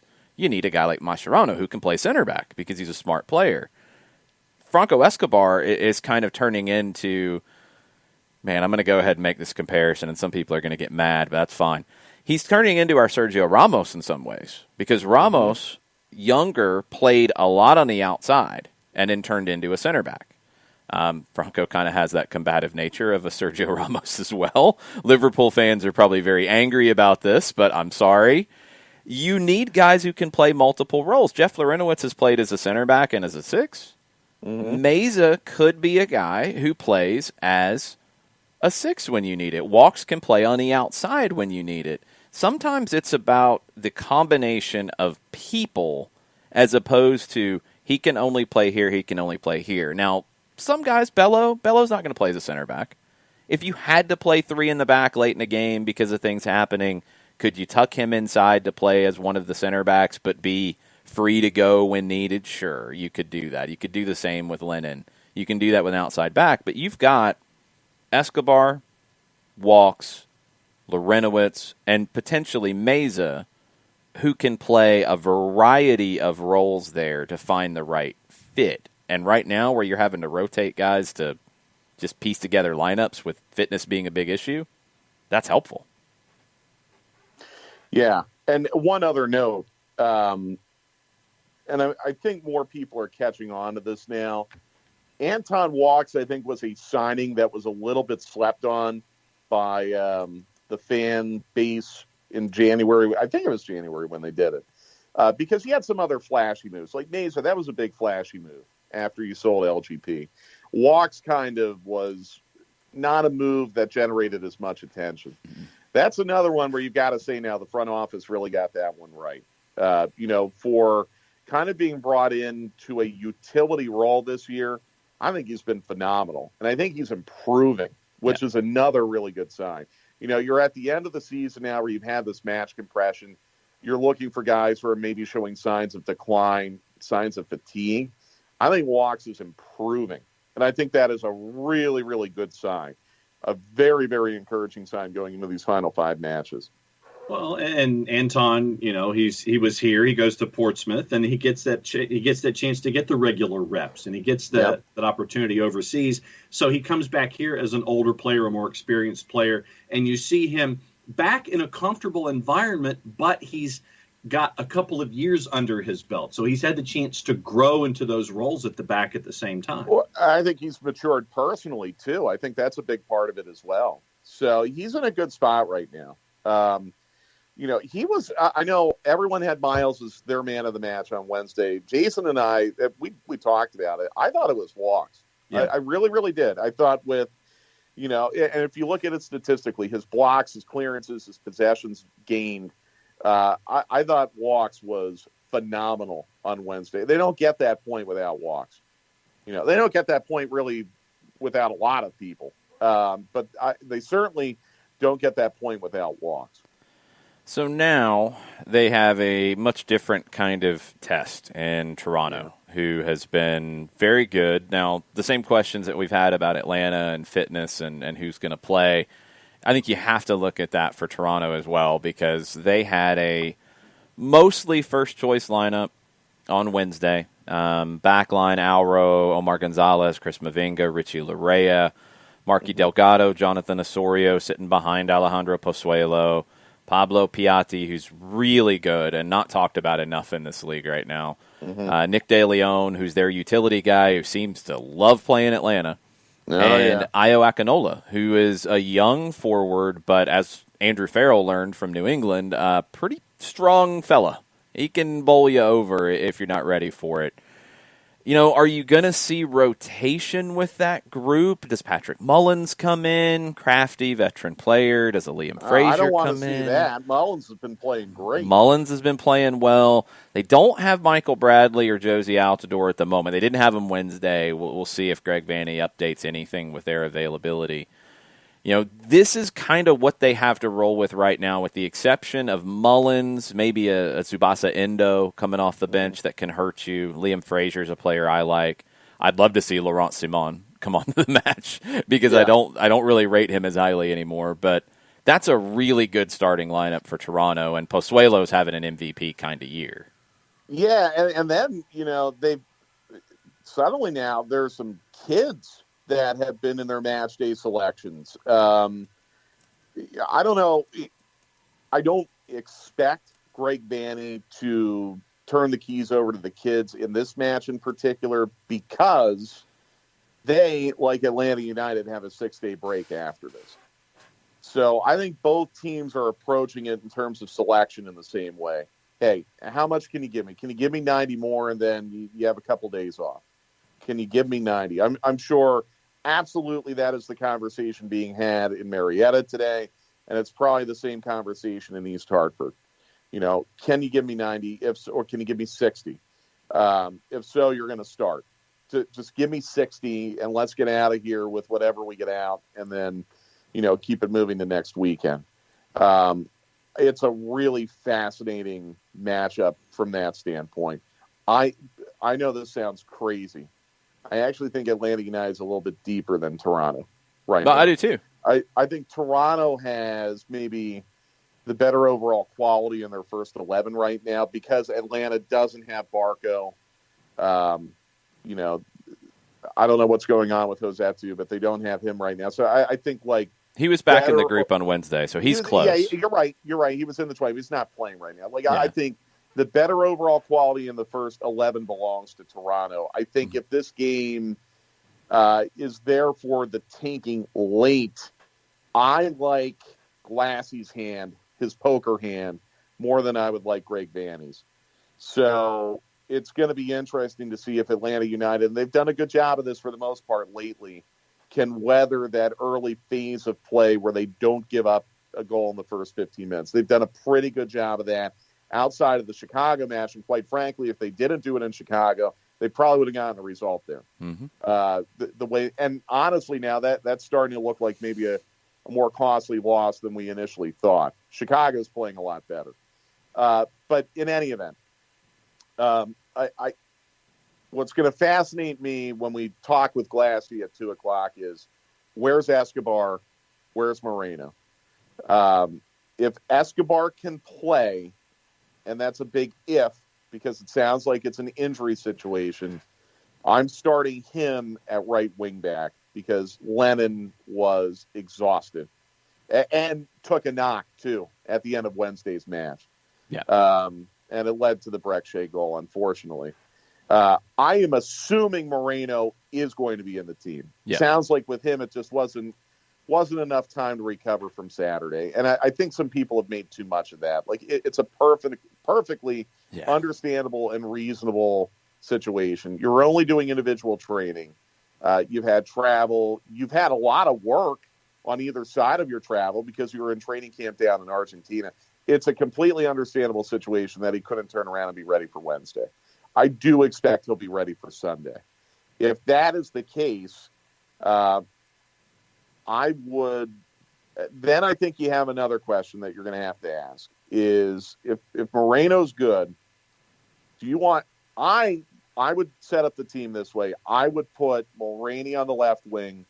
I'd put Gallagher up top, and I would put Jurgen Damm on the right. You need to have Jurgen Damm in this match. Escobar would be on the right. Well, here, we'll just go back to front. I guess since I'm rambling my way into how I would set the team I'm writing up, it down. And it's a ramble. Sorry, guys. Okay. Bello, Robinson walks. I'm not screwing with that. Escobar right wing back. Okay, that's fine. If Jeff can give you 60, and I think he can, I hope. I kind of wince as I say that. I think he can. He's your holding midfielder. And then you have Hyndman and Moreno in front of him. Mulroney left wing, Dom right wing, Gallagher up top. That's how I would do it on Sunday, if everyone is able to give you at least 60 in that group. I'll tell you what, I would go different. Backline, I'd be the same. If Jeff can get you 60, I'm with you on that because I want Jeff to deal with Pozuelo as much as possible. Adams can come in and spell him after that. Adams has been phenomenal, by the way. He's phenomenal. He's been really, really good lately. So I would split the 90 between the two of them and give Jeff as much as he can take of it. Hyndman and Moreno would be my other two in the midfield. I'd want them to put pressure on Delgado and Osorio and make them defend. If Gallagher needs a break, and I kind of think he does, I would actually go ahead and have Adam John start again up top because I don't think Kubo Torres is going to be ready to start. I think he's further away from that. I'm with you with Mulroney and Dom. If Dom can start, give him the start here. And I'd have Gallagher off the bench for a 20 to 30 minute fresh run, either up top or out wide for Mulroney.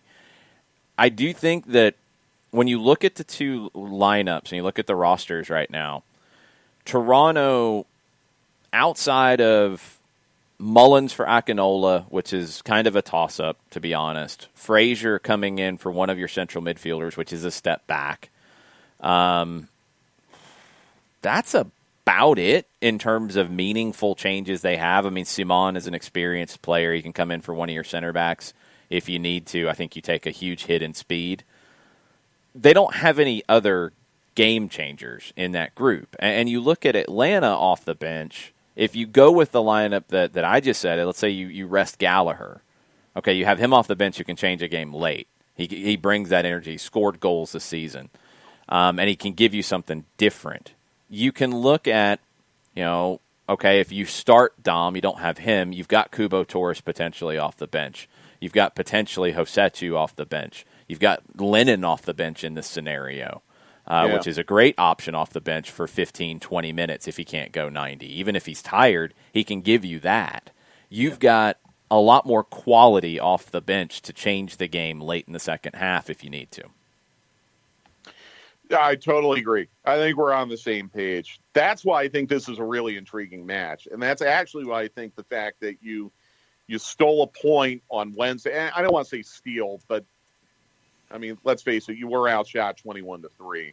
There are going to be people who are going to call that a stolen. You stole a point. I'm good with that. You stole it. You earned a point. Okay? Yeah, you absolutely earned it. Earning the point Wednesday, where you didn't play Moreno or Escobar, makes this on Sunday a little less of a gravy match and a little more of a gettable match. When we talked about this on Wednesday, I said, go all in with your selection in Miami, get 3, and then, hey, if you take the night off in Toronto or Hartford, whatever, it's gravy. Now the complexion has changed pretty remarkably, where you've put yourself in position now where I do think you can get a result. By the way, you got a point up there on Sunday. That's an awesome result. Mm-hmm. Because then I think all you have to do is win your home games against DC and Cincinnati, and you're going to be in. I mean, I don't know that for 100% sure, but it sure feels that way. I mean, you get 1 out of this, you probably don't even need to get on the airplane to go back to Atlanta. You can fly yourself. And I think they're going to have a good chance to do it. I really, really do. As long as they don't concede that early goal, the longer this goes scoreless or the longer it goes 1-1, where Atlanta can impact the game with subs after, say, 75 minutes. I think, and we saw it. We saw it at the end of Miami. Mm-hmm. Miami subs made them worse. Yep. Now, I know that sounds weird because they only made 2 of them, but Miami got way worse after their goal. And Atlanta got much, much better. I think something similar could happen on Sunday. I think Atlanta United could get much, much better as a result of their substitutions. And this is where being able to sub 5 as opposed to 3, when now you're having more players come back into the team and you have more depth for Atlanta United, this is going to be an advantage. And this is also why I say if you get to the postseason and you're healthy, Atlanta United is going to be extremely dangerous in the postseason because they're going to be deeper than a lot of other teams in this conference.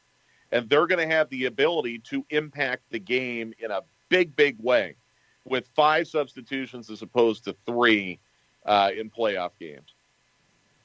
Well, and Mike, to your point, in that last 20 minutes against Miami, you saw the substitutions, and then you saw the speed that was substituted in by Atlanta United. You saw Kubo Torres come in and give you 10. Jurgen Damm comes in, and he's running up and down the right-hand side, and the relationship was there for those opportunities that was there. And I think to your point, I think that the depth that Atlanta United has can give you that almost a redo of that last 20 minutes getting into that situation this weekend. Just because, I mean, looking at the bench from, you guys went into it, but here was the bench for Toronto last time out. Simon, Tony Gallagher, Liam Fraser, Ralph Prizon Bonge, Endo, Erickson Gallardo, Marshall Ruti, and Mullins. Only Endo and Mullins got work from that. So I think that Atlanta United's bench and their depth could really work out here. Totally agree, but you got to get there. You got to get to that point. Yeah. So you got to be switched on from the start and not concede that early goal. And they've done a much better job of that lately, like I said earlier. So you just got to get there and give yourself that chance. All right. What are our broadcast plans for Sunday? We are on at 7 o'clock Sunday with the 5-stripe countdown. 7:30 will be the kickoff. We'll have the full-time report afterwards. And then we get a week off. And that'll be nice because it feels like we've had a ton of matches lately. So 7 o'clock on Sunday. Definitely looking forward to it. It's going to be a fun one. It's going to be a difficult one. I think if they can keep Pozuelo quiet they can get a result out of this. It I'll all roll comes the down to dice him on for me. that, though, with Walks and Robinson. I think they're playing that well right now. Yeah, well I think it's more of the midfield.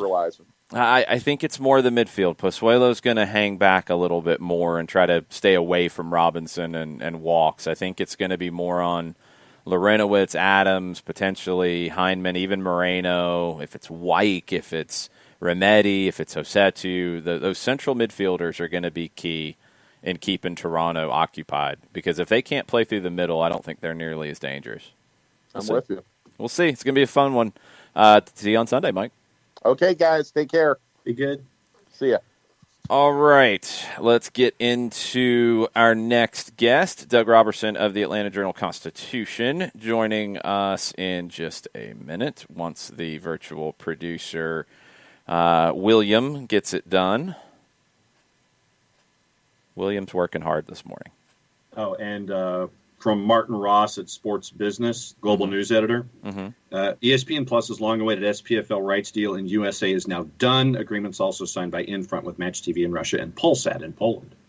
So they're going to have the Polish League, the Russian League, which had been on YouTube, and the Scottish League.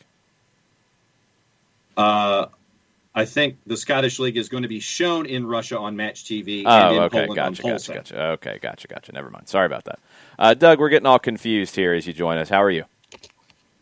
I'm good. How are y'all? Doing good. Looking back at a interesting night on Wednesday, what do you think Atlanta can take out of that and build on it for Sunday against Toronto? I think you could probably count its blessings a little bit. I think that, it scored, so it deserved a point, but it may have been lucky that it was in a position to even draw the game based upon the number of chances Miami was generating, at least in the first half. And, again, after the game, it was a lot of the same things that have been said. We can't keep waiting for the other team to do something before we start playing, but it just keeps happening. So there's really no reason to think that it's not going to keep happening. And it's not sustainable, in my opinion.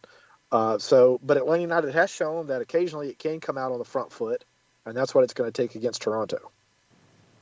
Then, Doug, obviously we talked about the back four a lot this season, but I think it's one of the strong suits that you have, especially with the developing of the relationship with Anton Walks being in there. And I think that it's something that you can build from, and you're going to need that back four in whatever form it is going up against a tough Toronto team. Yeah. The back four has definitely been the strength of the team, which was probably the biggest question mark before the season with all the new faces that were expected to be in there. But it is proven itself well. It's kind of been trial by fire because it does face a lot of chances created from opponents and a lot of shots and a lot of opportunities. And it's held up. Really the only game in recent memory that it kind of got turned over a little bit was probably Chicago early in that game. But it's been pretty solid all season. Yeah, and I think this is going to be a game where they'll be tested, but the midfield really comes to the fore for me when you look at Toronto. And you're not going to have your favorite player to talk about in Michael Bradley, it appears. But you do have, I think, the 2020 MLS MVP on the field in Alejandro Pozuelo. And if he has a big night, Atlanta's going to have trouble. Yeah, I mean, with Toronto with 11 players on the field, if Bradley's not on there, that's a really good team, as opposed to the 10 when Bradley is on there. Wow, that's so ridiculous, Doug. I just have no other response for that. Okay, so let me before you get into Michael, where did this Michael Bradley stuff start? For those that don't know the genesis of this, where did this Michael Bradley angst start with you? Probably in the qualifiers before the Brazil World Cup. I just noticed that he kind of devolved from a player who was aggressive with the ball, aggressive with tackles, into a guy who seemed to me just kind of fell in love with the hype of being the general on the field, and just really kind of stopped being aggressive with the ball and kind of became a guy that just jogged around for the most part and passed the ball mostly sideways or backward. Didn't really influence the game anymore. And then it would just make me more and more aggravated because more and more pundits and people would talk about, well, Bradley needs this around him, and Bradley needs this around him, and Bradley needs this around him, to the point that it's like, well, if this one player keeps needing all these different things around him, then maybe he's just not the right player anymore. Maybe you need to find the guy that doesn't need all these different things to succeed. And really, it hasn't changed a whole lot. He'll occasionally have a good game where he's aggressive with the ball and things like that and be a leader. But for the most part, to me, he's just a guy that just kind of jogs around for the most part and seems to love his passing percentage more than anything else. Whew, wow. Okay, we see him very differently, so I'm going to leave that one out. Because I'm sure that a lot of folks don't know the beginnings of that, and that's why I wanted to ask the beginnings. I'm going to leave that one out. You're not the only one who doesn't like Michael Bradley. Nick Alifi will go on and on about Michael Bradley and as well. I used to really like him. I used to really like him when he was younger, when he first got to Italy, or from Holland, and then to Italy, and then he just kind of changed. There was that loan to Aston Villa in which he never got on the field. And from that point forward, he just kind of became a different type of a player. He, started a few games at Roma, and then I think they kind of, I don't know what they saw, but I assume it may have been some of the same things that I saw. And he lost his spot there, and then I think that's when he came back to MLS. I think it was Chievo, then Roma, and then he came back to MLS. Yeah, he played 41 times at Roma. He was a fairly regular player there. Got hurt and didn't get his spot back, and I think they added another central midfielder, and then it was going to be, if I remember right, it was going into 2014. Strootman. I think it was Strootman. Yeah, I think that's right. It was going into 2014, and I think the Toronto move came up, and he wanted to make sure he was playing a lot going into that World Cup. So anyway, Michael Bradley I don't think will be factoring in here, so we will not be having a Southern Fried Soccer debate on Michael Bradley Sunday night. Well, there's no debate. So. Yeah. Okay. Anyway, let's debate on Atlanta and how they attack this Toronto backline, because this is a backline in Chris Mavinga and Omar Gonzalez that is good, but at times it feels like Omar is one who has fallen off. He's not what he used to be in terms of a national team level player. Toronto's had some up and down moments. It feels like when they're good, they are the best in the league, but they're not good enough consistently, and I put it down to their defense. How can Atlanta challenge Toronto in this one? Yeah, I mean, well, it's the question that we keep asking every game. How can Atlanta challenge? And it takes the other team relaxing a little bit after they score, I think, for Atlanta United to kind of get some adrenaline going and get down the field and attack. If you can get, I'm assuming Adam John is going to be the starter striker again, because I don't think Torres can give you enough. Or it might be Gallagher again. If you can get one of them isolated on Gonzalez, you're likely going to win that, either a foul or get by him. But it's just figuring out how to get them isolated on Gonzalez. And it's going to, I think, take some quality one-touch passing and some passing and movement in the final third, and Atlanta United just has not been very good at that this season. It gets to that, as we talked about, 30, 35-yard line, and things just really slow down. And they just need to keep being aggressive and keep going forward. And if you end up giving away the ball, I'd rather them give away the ball by being too aggressive than give away the ball by passing it backward and back and forth over and over again. So then let me go to the flip side of this. And in the past, when Atlanta United has played Toronto FC with Pozuelo in the middle, the spoke in the wheel, I guess, if you want to talk about him offensively, it seems like if you can cut off the supply lines to Pozuelo and who else is there partnering with him in the middle of the pitch, then you've got a good chance to keep Toronto off the board. So when you're looking at the defensive effort for Atlanta United, what are you looking at to make sure that Pozuelo can't get off and running? Yeah, you gotta keep him from getting the ball in influential spots. And Atlanta United under Martino was very, very good at that. It was okay at it under Frank, and they really haven't faced a Pozuelo-like guy. I guess maybe Pizarro this season is the closest that they faced to Pozuelo, and he was pretty influential in those games against Atlanta United. The last one notwithstanding, because he didn't play. And so that's going to be the key. It's going to take a lot of discipline by whomever is in the defensive midfield, the pairing, whether it's Lawrence and Adams or Rometty and Adams or Lawrence and Rometty, to keep Pozuelo in front of them or to stay in between Pozuelo and the ball so that he can't get it in good spots, and then just foul him. If he gets the ball, do what opponents do to Atlanta United and just foul him. Don't let him get a head of steam up.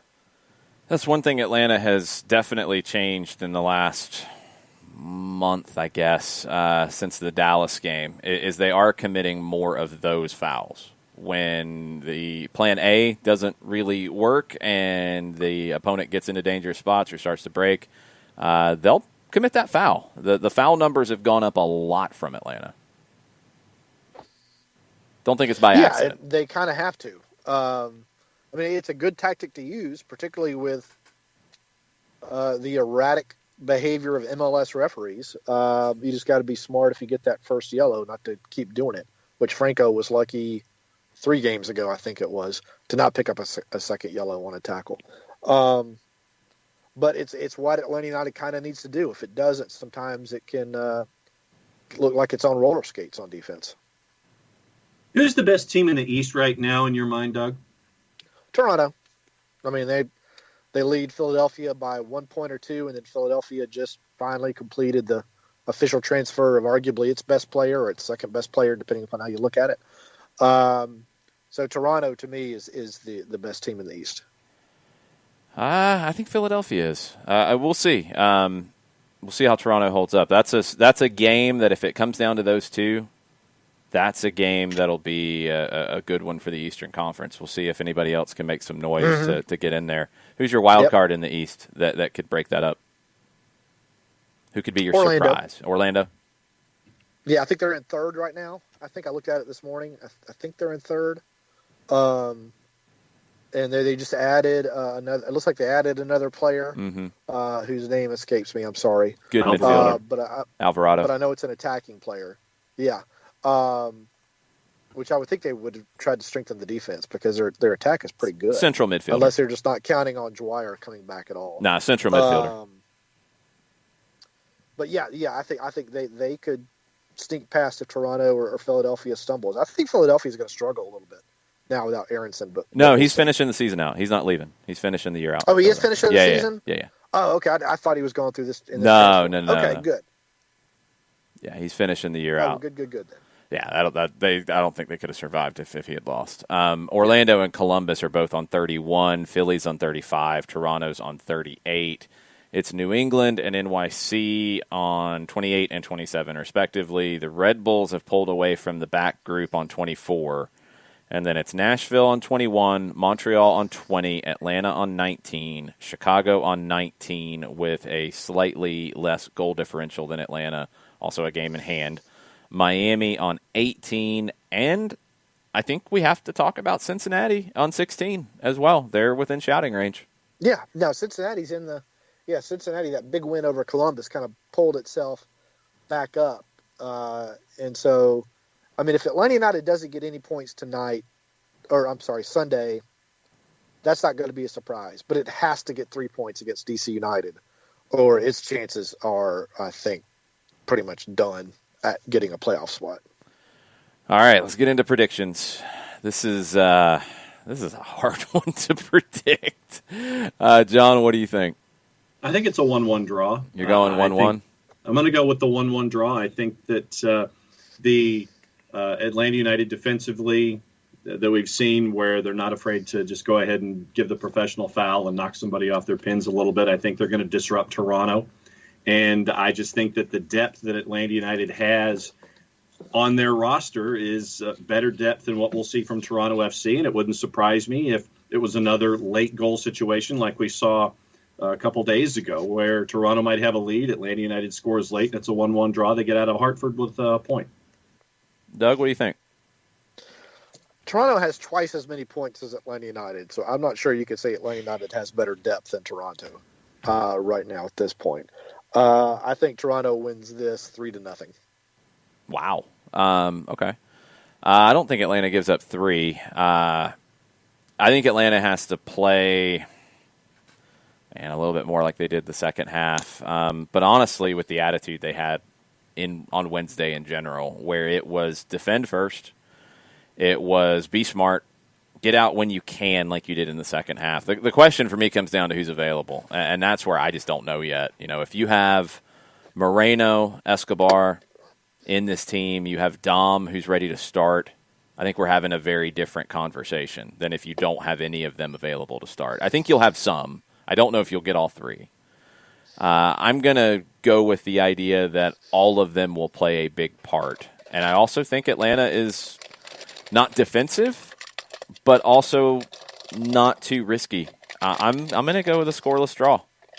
I think it's the first scoreless draw I've ever picked for an Atlanta United game. Yeah. But I think defensively they're going to have to focus on that side of it, and it wouldn't surprise me if they try to hit a little more on the counter, a little more slow the pace, try to frustrate Pozuelo. I'm going to go scoreless draw on it, and I'll be happy if you get a point. You get a point out of this?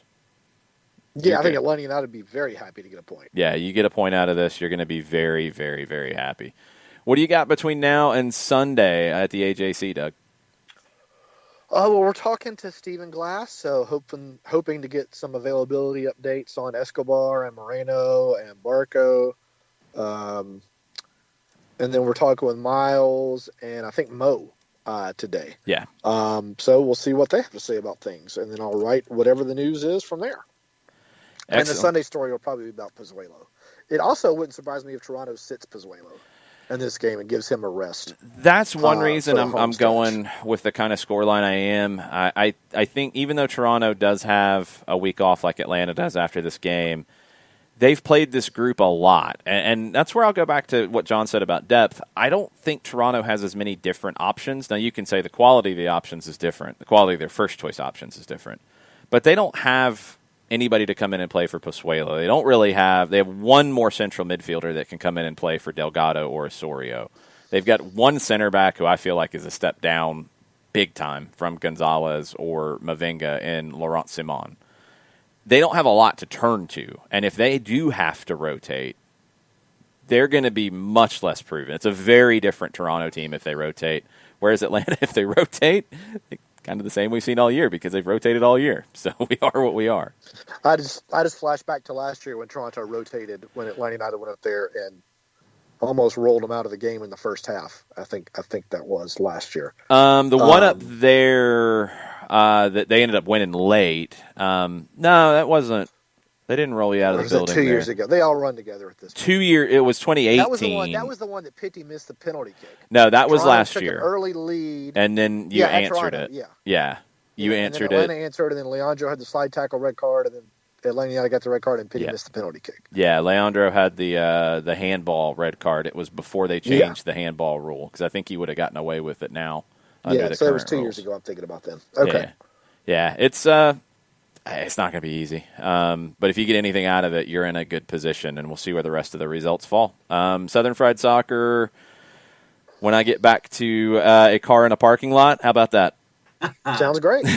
All right, thanks, Doug. All right, guys, we'll see y'all. Fairways and greens.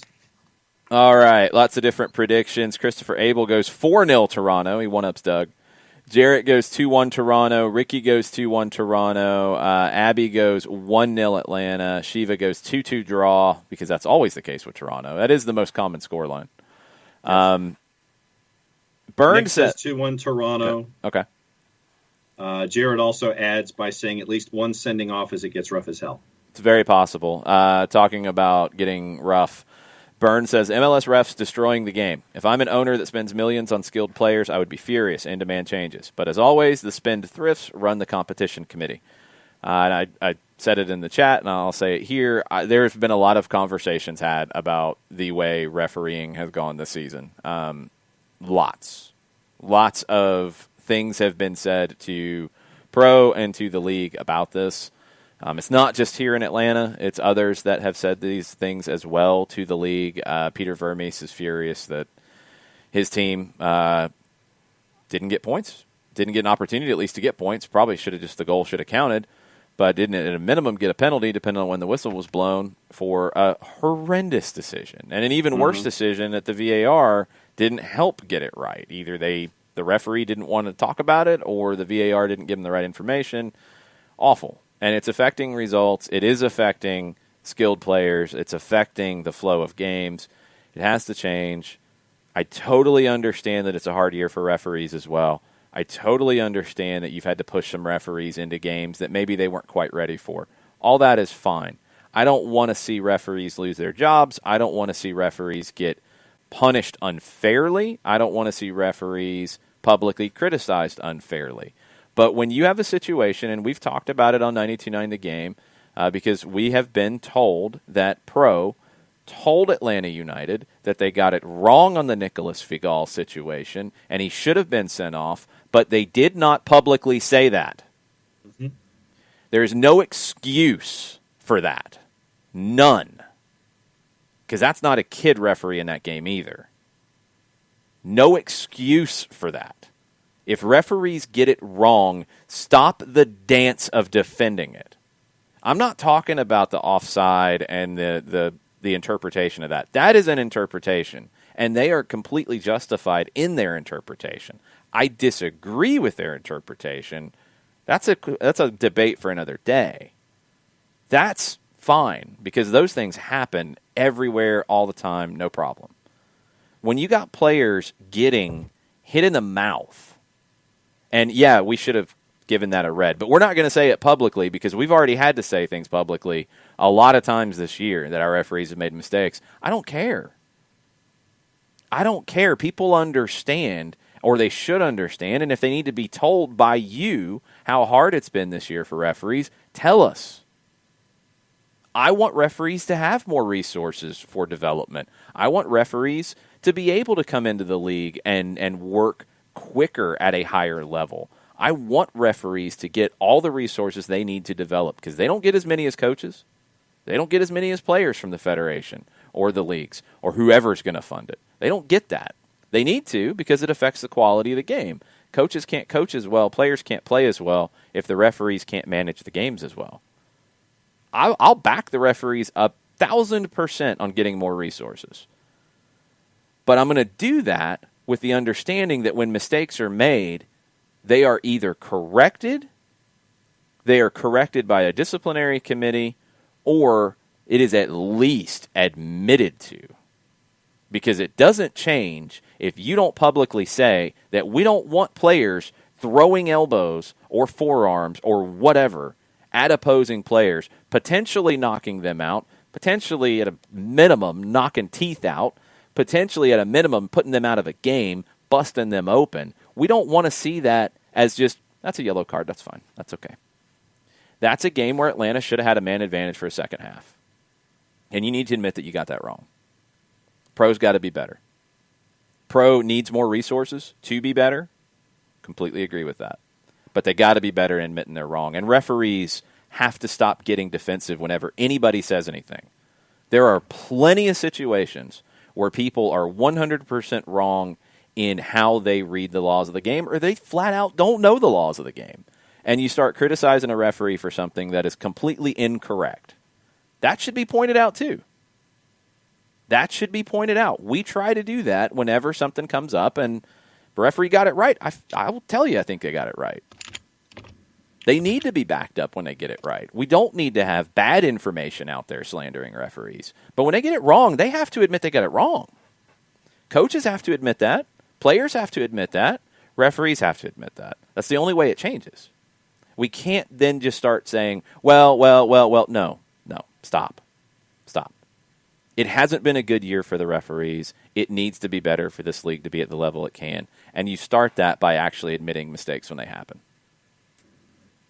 Wrapping up things on the Twitters this morning. Let's see. Going back into, where was my first one that I was going to grab here? Public service announcement from our friends at Pizzeria Azzurri. They have a new food truck called Azuri in a Hurry. Matt Wagner's letting us know they're going to make their debut appearance for an open to the public event at Six Bridges Brewing, Tuesday, October 20 for trivia night. So that's very cool. Yeah, excellent. We will hopefully be doing more things with Pizzeria Azuri once we get into a safer environment to be able to do those things. It was fun when we went up there and did a show. We'll do more. It's just when we get down to that point and we can. Maybe we can do some stuff on the food truck side, and we'll figure this out. If you missed our 1v1 as well this week with Elsewhere Brewing, they're opening in Grant Park. They will have choripan.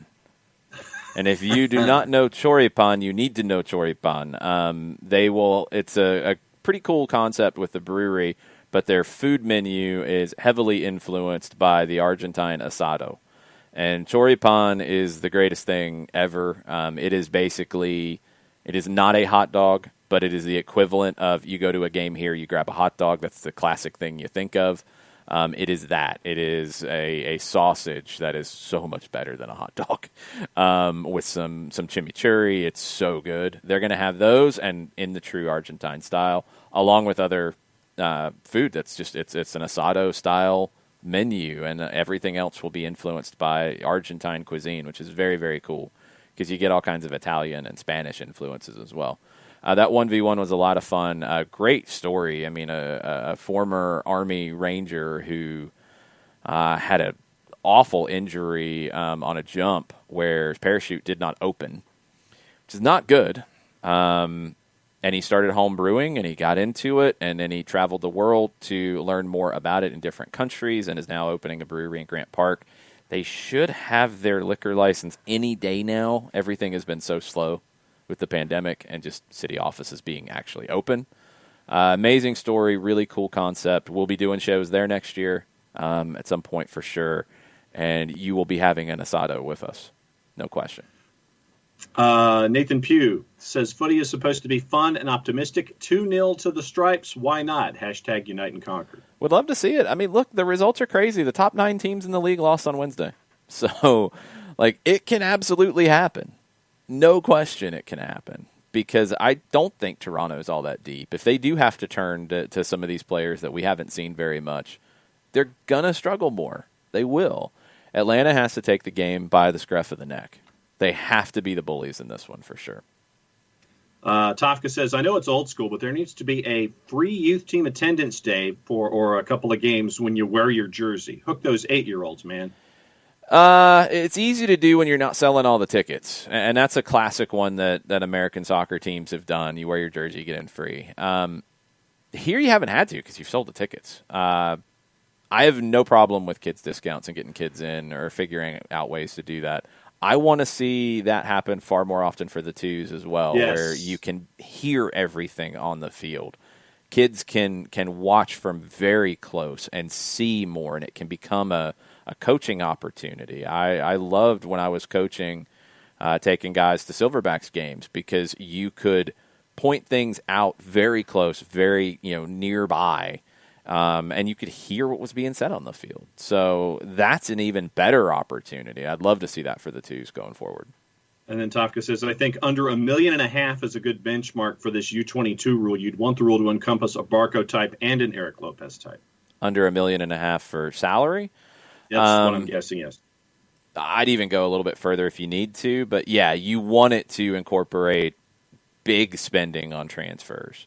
And I don't think I think Barco's salary is probably his actual salary. It might be less than 1.5. I'm not sure.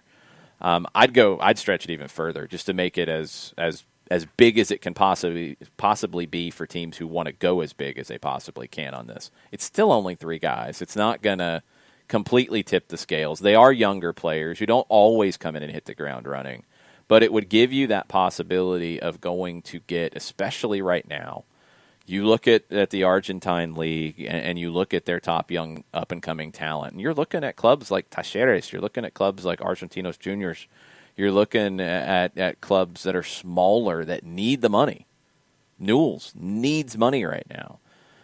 If you're able to say, hey, you've got this 17, 18-year-old who started to break in, who's very good, I don't know if you'll be able to sell them to a big club and make the money you want. You need money now. We can help you with that, and you can get a sell on if you give us a better price, et cetera, et cetera, et cetera. It's a big opportunity to do it. It's a good year to do it. Also, look, the Red Bulls are showing it right now. You got to be willing to play the kids, and you got to be willing to take some lumps at times. Caden Clark is delivering for you right now. 2 goals, 2 games. What more could you ask for? Brandon Aronson came into the team in a game in Atlanta when they had injuries. Delivered. He scored a goal on his debut.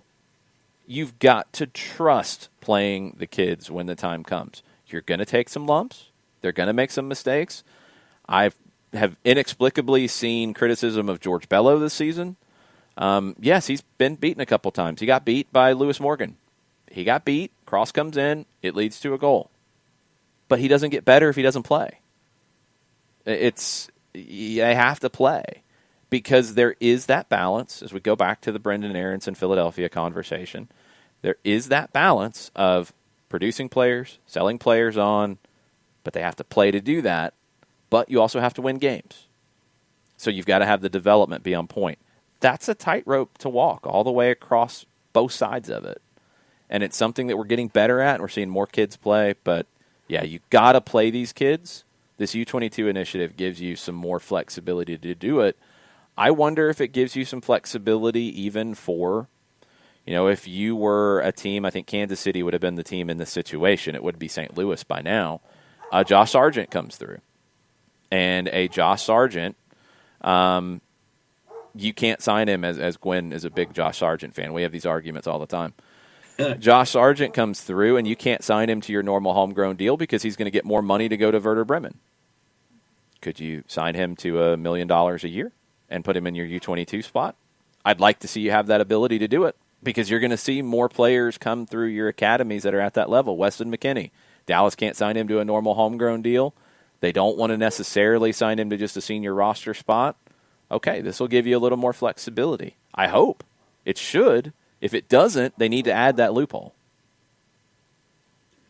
You a fan of Dawson's Creek? We've had this conversation before, John. You act like we've never talked about Dawson's Creek. I said I was a fan of Dawson's Creek. And so Kefsey, as a public service, has posted a clip that has Kefsey and Kefsey's younger brother in it while Kefsey's at the dentist this morning. Yeah, he finally got the clip of it. Yeah, we remember this happened. And so we found the clip, and it's now posted for everyone. Did you forget this conversation?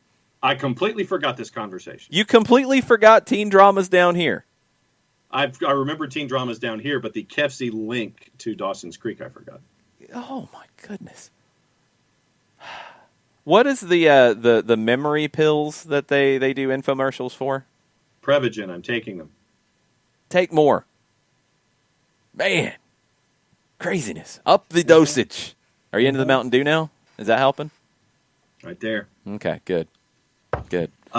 Chiefs coach Steve says, someone get Steve Apolinski on the phone. Not that I'm passionate for a third hour. I just need something weird and disruptive to do. We're not going 3 hours today. It's not happening. Not doing it. Let's see. We're officially caught up on Twitter. Not doing it because I got to watch the El Sorteo for the Liga Profesional de Football in Argentina with this crazy league format they're about to do to finish this year out. They're going to have a draw to put teams in groups. There's already arguing about who got seeded, and Huracan is arguing they should have been seeded. You put the big teams seeded into pot one. You divided everybody else. You're going to have 6 groups of 4. They're going to play everybody twice. So that's 6 games. Then they're going to split the league into a championship section and a complimentary section. But the complimentary section, if they go through and they win, and then they play the loser of the championship final for a spot in the Sudamericana. The championship winner, don't even try. You can't follow it. You couldn't even remember Dawson's Creek, man. I remember Dawson's Creek, just not Kefsey's. You couldn't remember Kefsey's part of Dawson's Creek. Don't even try. You're going to hurt yourself. So it's all kinds of different things. But what they're going to do is when they start on October 30th, they're going to play 12 straight weeks. So they're going to play through international breaks. They're going to play through holidays.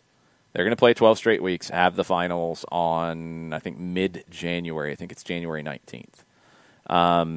So it's 6 groups of 4. You play everybody twice. Then you get split. Then you play everybody in your group of 6 once. So you're going to play 11 games to get to a championship between the 2 groups of 6 winners. and a consolation final, and then have a second game for the Sudamericana spot. So all the madness of Argentina that we're used to, they're going to have the draw here in a little bit. Yeah, the newspapers whose name we don't report, whether it's the English version or the Irish version. Or whatever. I think they have a Scottish version. We don't talk about them either. No, but it is screaming at the top of its lungs that Robbie Keane will be taking over as manager of the LA Galaxy. So, what do they have to actually base this on? Oh, absolutely nothing. I believe it's just gossip, rumor, and innuendo. No, there was a tweet last night, and I wanted to go back to it real quick because it has popped up a little bit, and it is not coming from anybody with any kind of... Well, no, I take that back. That's not necessarily fair. So it's coming from Elmer Souza, who is followed by 4,200 people, is verified by Twitter. Yo, Twitter, I'm not verified. I'd like to be verified. I know, really? Elmer Souza, whose bio says Emmy Award-winning sports on-air anchor / journalist. I don't know who Elmer works for right now. Elmer throws this out, hearing that Robbie Keane is a big, in all caps, option to take charge soon at LA Galaxy, and he tagged the Spanish account. Is it the official Spanish account? Yes, it is. He tagged the Spanish account. He said he wants to bring back passion, hunger, trophies, and knows exactly what really means to be part of LA Galaxy. Thoughts? And he tagged all the different supporters groups and stuff. He just said he's hearing this. So the Sun is just hearing this. There's nothing else to it. Who is writing this for the three-letter that we don't like that I just said that I don't like? Oh, I went away from it. Okay, don't go back to it because you'll get viruses. Don't go back. Right. The Irish Examiner's John Fallon is now saying, as of an hour ago, that Keane has landed his first managerial job as the boss of his former club. Record goal scorer is due stateside on a mission to rescue the LA outfit from the bottom of the MLS table. Well, that's jumped up a bit to say that it's done. Yeah. But this is the only place I've seen where it is done, is the Irish Examiner article from John Fallon. Let's see what old John Fallon has to say here, if there's anything else to it. Keane started the year working with the Irish FA and at Middlesbrough, both as assistants, ended up at a loose end when Stephen Kenny had no role for him in his setup in April, and then Middlesbrough sacked Jonathan Woodgate 2 months later. Dundalk made an audacious move to try to recruit Keane in August, said he'd wait, didn't want to take that one. He's still under contract to the Irish FA and receiving a salary. He did speak, and go back to Kevin Egan's podcast. He interviewed him a while back and said that he would love to manage the LA Galaxy. So, I mean, it's when the rumor started, I remembered Kevin's podcast, and I'm like, okay, this is a good rumor. Like, it makes sense. Guillermo Barros de Schelotto has gotten worse during his time in the Galaxy. They got blown out by their rivals and were embarrassed. And you've got commentators saying that they're like, I've never seen anything this bad with the LA Galaxy. Their own commentators are saying this, which is a problem. So this would be a big fix. Is he good as a manager? Who will know? He's never managed before. He's been an assistant. And he doesn't have a ton of assistant experience. He's a big personality.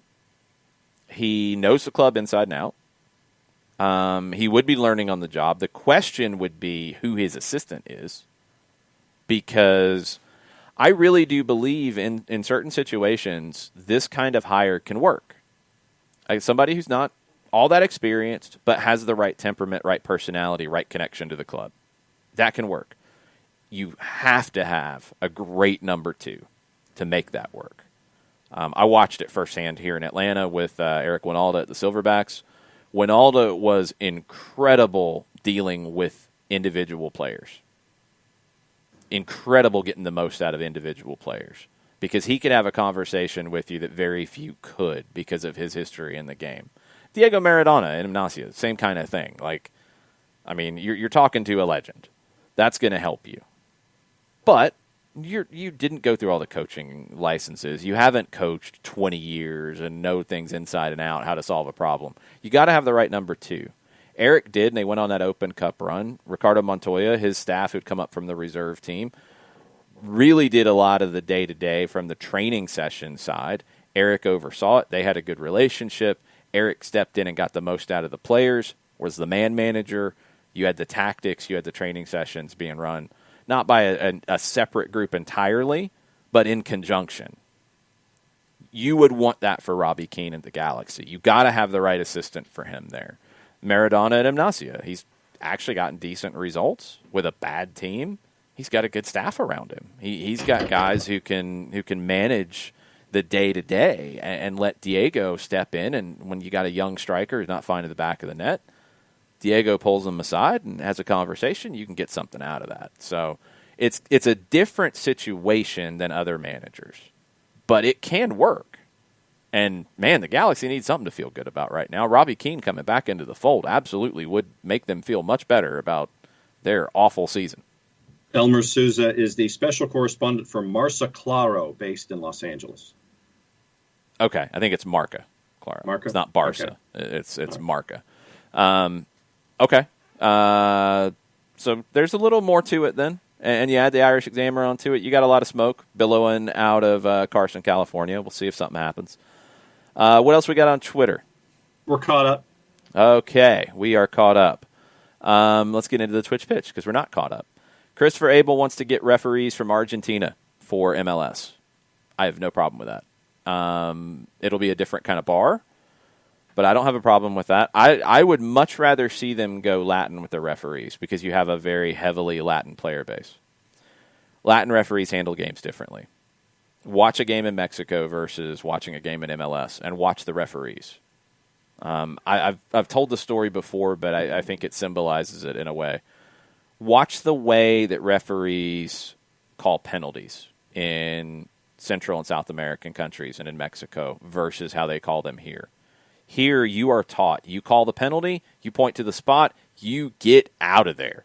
You run away. You get to the end line, you try to get everybody away from you, you make the call, and then you get out of it. In Mexico, you are taught, you make the call, you call the penalty, you go stand on the spot, and you stand there. And you know everybody's going to come yell at you. And whether you got the call right or wrong, you know the other team's going to come and yell and scream and say horrible things and insult you in every way possible. And you know it's coming. And you understand it. And you don't take it personally. And you say, okay, are you done? Are we good now? All right, take the penalty. Let's go. Ismail Elfath has a little bit of that in him. You saw a lot of conversation on Wednesday. There was a situation, I know we talked about it on the radio broadcast, where foul was called on Escobar. Or no, it wasn't on Escobar. It was, who was it? I can't remember who it was now. But there was a foul called. There was a lot of frustration, and he's like, yeah, okay, you're upset. Yeah, you still committed the foul. Okay, are you done now? All right, cool, let's play. He didn't take it personally and throw a quick yellow because, he said something bad. He tried to show me up. Stop. We're adults here. You understand how the game's played. I would love to see more refereeing come from South America, Central America, Mexico, in the United States, in MLS, than coming from Europe. 100% would. I think the game's refereed better.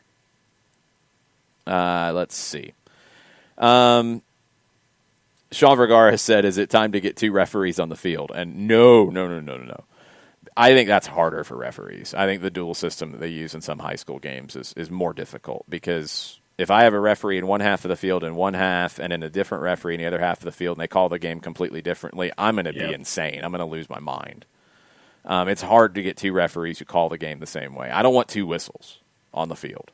I want the referees to use their headsets more. I want them to use their ARs more as true assistant referees, not just lines people. I want the fourth to be in communication more. I want the VAR to even be in more communication, even outside of the official VAR functions. Talk more. Give us more to work with. Give the referee more to work with. Help them get the right call. I want the right call. That's all I want. Just want the right call. I would petition for centralized VAR, Sean. I completely agree with that. I want specialized video assistant referees. I don't want guys who are not working in the league that weekend. I want specialized video assistant referees who know that job inside and out. They'll do a better job than somebody who is coming off of 2 games in the last 2 weeks and isn't going to work a center this week. Okay, throw them into the VAR booth. No, I want somebody who specializes in being a video assistant referee. Sean, I will back your group to lobby for that, 100%. Mazzano wants the lines people, the ARs, and the center referees to wear body cams, with VAR having live feed and additional angles to communicate to the center referee. I don't think you need the body cams. I don't know necessarily what that does. I don't want the VAR to have to be thinking, well, okay, they saw this and then I see this. No, just show them what you see as the VAR. I do want the goal post cams because that's an easy fix because you're already doing it in some games that have a certain sponsor on them. I do it for everybody. Make that a league sponsor. Get that done. I do want better consistency on camera placement, so there's not certain stadiums that have more difficulty with video assistant referees. All that.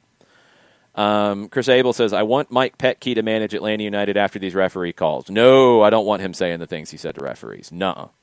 I don't have a problem with getting in a referee's face. I think Stephen Glass does a pretty good job of that.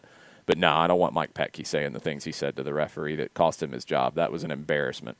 I don't have a problem with what Peter Vermes says to referees. I don't have a problem with Bruce Arena going blurry mouth, but Petke went a different way. Shiva said, I don't know about you guys, but I kind of want this managerial position to work for Glassy. He has sat well with me. Some people have said that. Some people haven't. It's not the plan. That's not a knock on Stephen Glass. It's just it's not the plan. The plan is to go out and hire a full-time manager and for Stephen Glass to be with Atlanta United 2 next year. And that's not a bad thing if that's how it goes down. But he's got the reins right now, and if he does well, then that conversation can change. But that's not the intention. And if it doesn't go that way, it's not a mark that things did not go well with Stephen Glass. I think we have seen a change in this team's demeanor, this team's attitude, this team's performances since the MLS's back tournament, and that's a credit to Stephen Glass navigating a really difficult set of fixtures with the compressed schedule, with the injuries, with Pity Martinez leaving in the midst of it, with Ezequiel Barco not being available. To navigate it and have this team where they are right now, he's done a good job. He's done a very good job. And I think people who are trying to start some kind of narrative that he's not, based off lineup availability or based off whatever else you want to try to find, it's a narrative. And it doesn't make any sense to me because this would be a tough job for anybody right now, let alone somebody who's coming in on an interim basis. More word from ESPN, more details on the SPFL deal. Okay. As part of the agreement, the Plus will carry at least one Scottish Premiership match per week beginning October 17. We'll also have coverage of select matches from the Scottish Championship, the Betfred Cup, which is the Scottish League Cup, and the Tunnocks Caramel Wafer Cup, the Scottish Challenge Cup. It's better than the Carabao Cup. And then they once again reemphasize that the coverage begins with Old Firm, 7:30 in the morning. But they're only showing one game a week? Carry at least one Scottish will carry at least one Scottish Premiership match a week, and we'll also have live coverage of select matches from the other 3 elements. Man, look, you got digital. You're not limited. Put them all on there. Well, but the SPFL might be limited, though, with their resources. All the games are being televised, John. They are? Yeah, Scotland's not a backwoods country. That was not what I was intimating. But they're televising all the games in the Scottish Premier League because you can subscribe to all the individual team channels to watch them. There's nobody who doesn't have the games being broadcast. I mean, that's pretty backwoods if they're not being broadcast. You can watch the Guatemalan League right now. Come on. Yes, yeah, I watched Olympian Motagua last night. That's Honduras. That's not Guatemala. But I still watched it last night. Yes. And all those games are being televised. So Scotland's being televised. It's just ESPN should show all of them. Come on. They should. Give me all of them. I want to watch the craziness. Yes. All right, what else we got? No, like I said, we're caught up. Okay, I'm not. I got to keep going. I'm sorry. What else we got here? Burn, get the kids into watching soccer while Major League Baseball sets times for playoff games at 9 p.m. Ugh. Accurate. I try, and Jarrett's all excited about the Braves, and I try, and I'm excited for the Braves. I started watching the game last night. I got bored. I played a game of FIFA. I started a career with Napoli. I worked on my transfers. I played a game. Stupid Dele Alli scored a goal against me in preseason. And then I came back, and it was like still the fourth inning. It's like, oh, these games are so long. And that's one of the reasons why I don't really get into baseball that much anymore. It just takes too long. I want to support the home team. I'm excited for the team, but man, it's hard to watch. It's so long. Mm-hmm. Yes, get the kids into playing soccer because you could play 2 games in the time of one Major League Baseball playoff game. I mean, last night I watched Olympian Motagua and I watched Liga MX. I mean, I kept up with baseball, but that's what I watched last night. Yeah, I just got bored. Shiva, did you see the 15-year-old play for LAFC? Is he the youngest ever? Freddie Adu's the youngest ever. Yeah. 14. Dwayne was 3 days short of his 16th birthday when he came out on the weekend. Almost 16. Yeah. Freddie Adu was 14 when he played for DC in 2004. Now, Grant Wall's doing a podcast series on Freddie Adu that should be interesting. And Freddie signed with a club in the Swedish 3rd Division. He's had a bunch of injuries, and Ivis Galarcep talked about it. He had a back injury that was pretty debilitating. He was just coaching lately. And he got this opportunity to go play, and he's feeling better. So, cool. Good for him. I mean, it's been such a weird ride for him. I do want to hear this Grant Wall series to get a little bit better context because the early days of Freddie Adu for DC United, the days with the US U20s, the comeback in 2011 to play in the Gold Cup and play for the national team and play really well for the national team. He's an incredibly talented player, but then he'd make inexplicable decisions with where he'd go play. I mean, the move to Europe, okay, fine, I get it. He kind of burned his bridges at DC, who had signed him initially, went to RSL, but he was on his way out to Europe as soon as he could go. He goes to Benfica. He had bad luck. They, I think, went through 3 managers in a season. And when you're a young kid, you're not going to be really looked at as important when a manager's just trying to keep his job.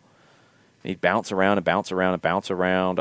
I know that Eric Winalda tried to bring him to the Atlanta Silverbacks in either 2013 or 2014. He didn't want to come play in the NASL at that time. And then I think the next year he played for the Tampa Bay Rowdies because there wasn't anywhere else to play. He had opportunities where he needed to stick somewhere and play or go to a club where he would play, and instead he'd try to chase something else and go places where he wasn't playing.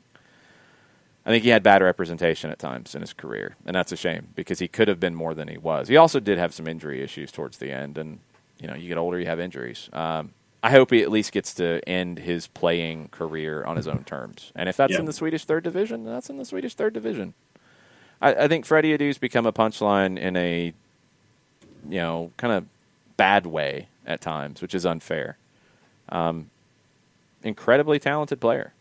A very, very talented player. If you didn't get a chance to see him in his prime and you just know him as a joke or a failure or whatever, go back and watch.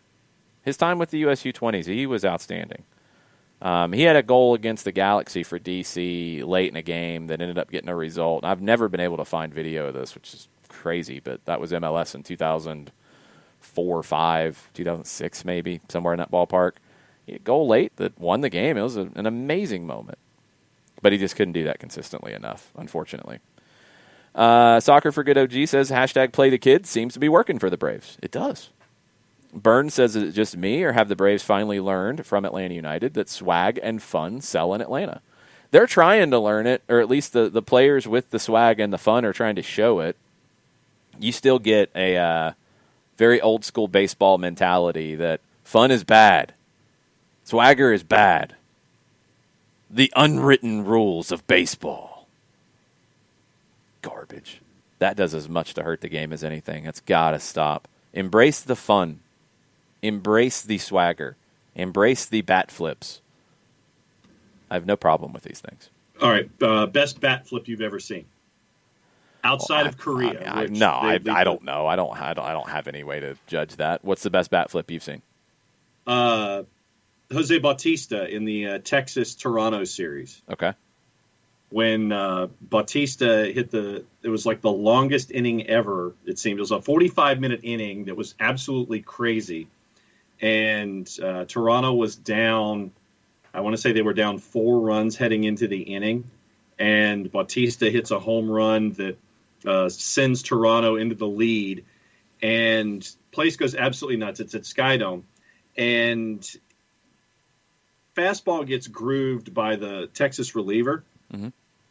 And Bautista just absolutely crushes it, and he stares at it, and then he just takes the bat and he goes, ugh! He just throws it, and he starts a brawl basically because of him, because of his admiration of his own home run. Cool. Don't throw him. Awesome. Don't throw him meat. No, it left the yard just as quickly as it went from 60 feet 6 inches. So I mean, it was. Let me see if I can. Because Kenny Albert, Verducci, and Harold Reynolds. It was Game 5 of the division series of Toronto and Texas from 2015, and the whole inning is on YouTube. It's a 30-minute inning. That's how crazy it was. Okay, and it was wild. So it is required viewing, but that's one of the best bat flips outside of Korean baseball I've ever seen. Yeah, the Korean ones get ridiculous. Christopher Abel with a rule suggestion, which I like. If I say add a rule that if you develop a player and sign to a homegrown deal, you can pay him unlimited, uncapped money for his whole career. If Kansas City wants to pay Josh Sargent $10 million to stay where he developed and Sargent agrees, let that be completely off the books. I'm cool with that. Because it's hard to do. I mean, I think people would say, well, then Dallas and Philadelphia are going to have these huge advantages because of their academy. Well, then have a better academy. And it's hard to do. I mean, nobody develops 11 guys that are $10 million players every year. It just doesn't happen. So I have no problem with that.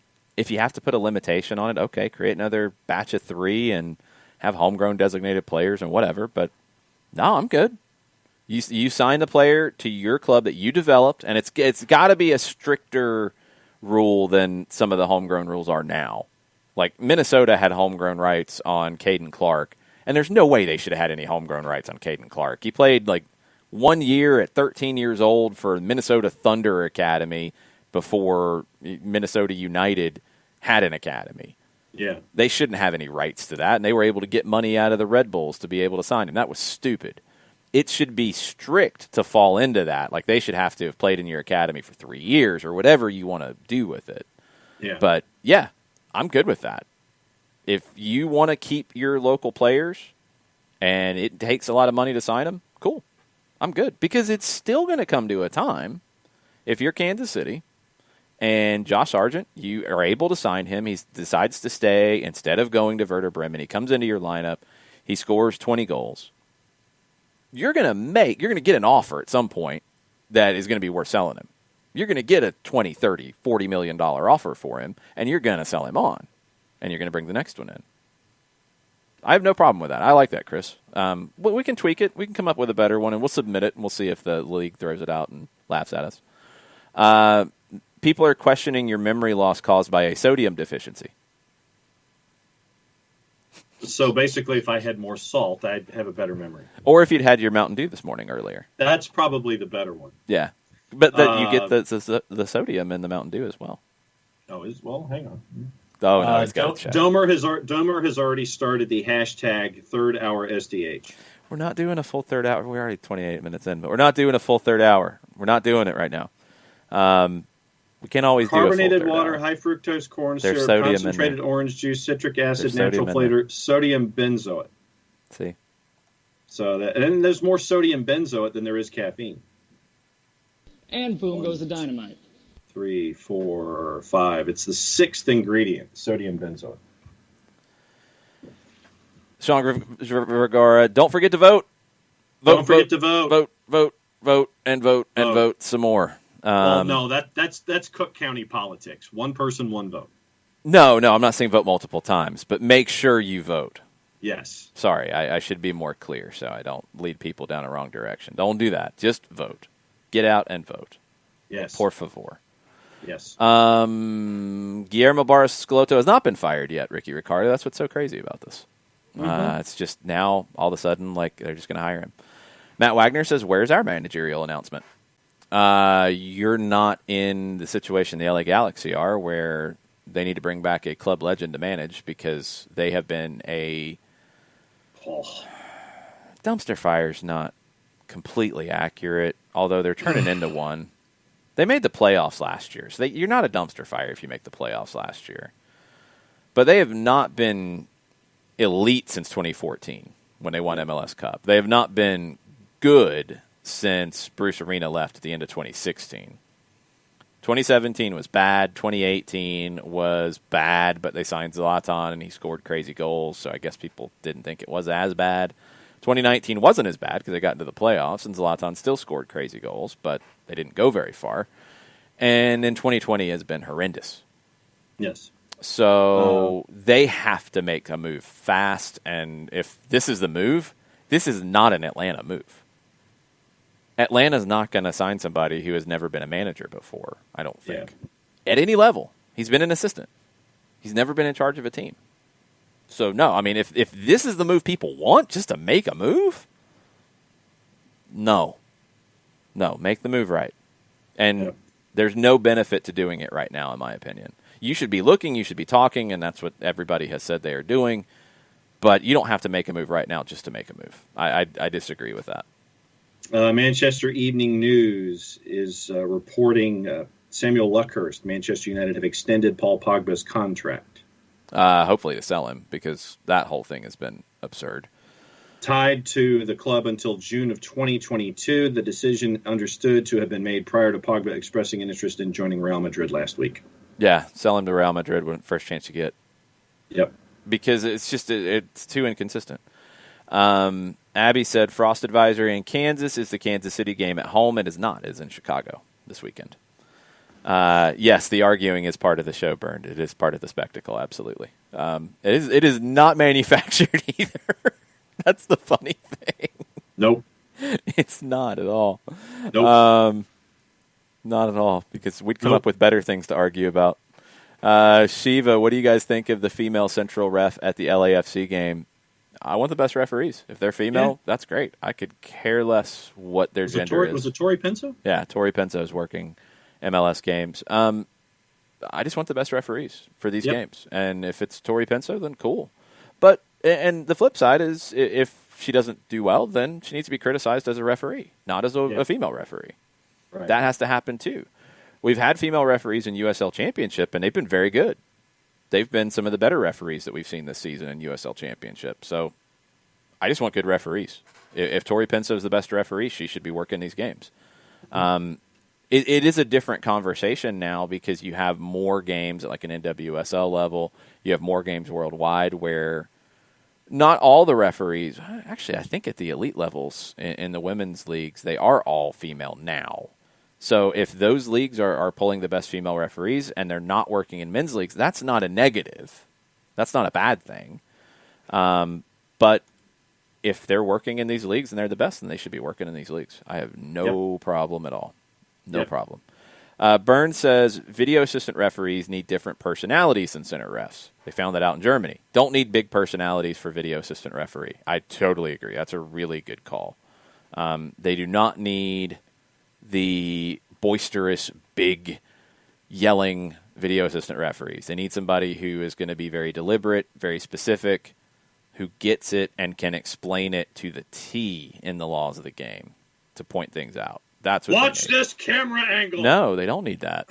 Because that's not what you need to a young referee who maybe isn't the most sure of themselves. Go to the monitor. You need somebody who's going to say, hey, you might not have had a good look at this. You might have been obscured by it. Here's what I'm seeing. Do you want to go take a look? You need somebody who's working with it. It's the referee who's in charge. The video assistant referee is not in charge. The referee's in charge. You need somebody who supports that referee. The assistant referees support the referee to help them get it right. The fourth supports the referee to help them get it right. Yep. The fourth is the one whose neck is on the line. The video assistant referee needs to support them because they're part of the crew. Even if it's centralized, even if they're not there, even if you don't see them, they support that referee. They have to help them get it right. They're not the show. Let's see. KFC says the problem with Glass staying is it wasn't the plan. Too many expectations. You will upset fans even more. Love Glassy, though. If he wins his way into the job, I think we're having a different conversation. That's going to be really hard to do because it wasn't the plan. But you have to make the right hire for the right hire. And hopefully fans understand that. If they don't, then that's kind of on them. I don't know what else to say. Troopers barking. I'll be right back. Okay. John's just leaving us because Trooper's barking. Yes, I'm just leaving. He's just leaving. He's just walking away. He's had enough, and he's leaving. He's trying to end the show early. We're about to. Don't worry. We're getting Klopp. Doug just had it. I missed that on Doug's timeline. I'm going to stay away from that one. Let's see. Lots of debate about Stephen Glass. Burned following up on that last point. They put the best center ref in charge of VAR in Germany in the beginning, and it was a disaster. He tried to show up the center referees. Couldn't deal with being in the background. That's a really good point. Really, really good point. What, Jason Nix, what did I do? I'm sorry. I forgot. Maybe I'm having John's memory problems, too. I am excited about the Braves. I am. I got bored during baseball. Sorry. It's not about the Braves. I get bored during baseball because it goes on forever now. Games are too long. My attention span's shot. I blame Twitter. I blame social media. I blame something. I don't have the attention span I used to. Games are also longer than they used to be too, if I'm not mistaken. I got bored. I'm sorry.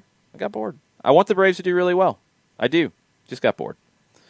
We're not going through 5 hours. And, man, if there's that much on the Twitch pitch, I am in trouble, Shiva. Playoff baseball is more interesting. I agree with that. I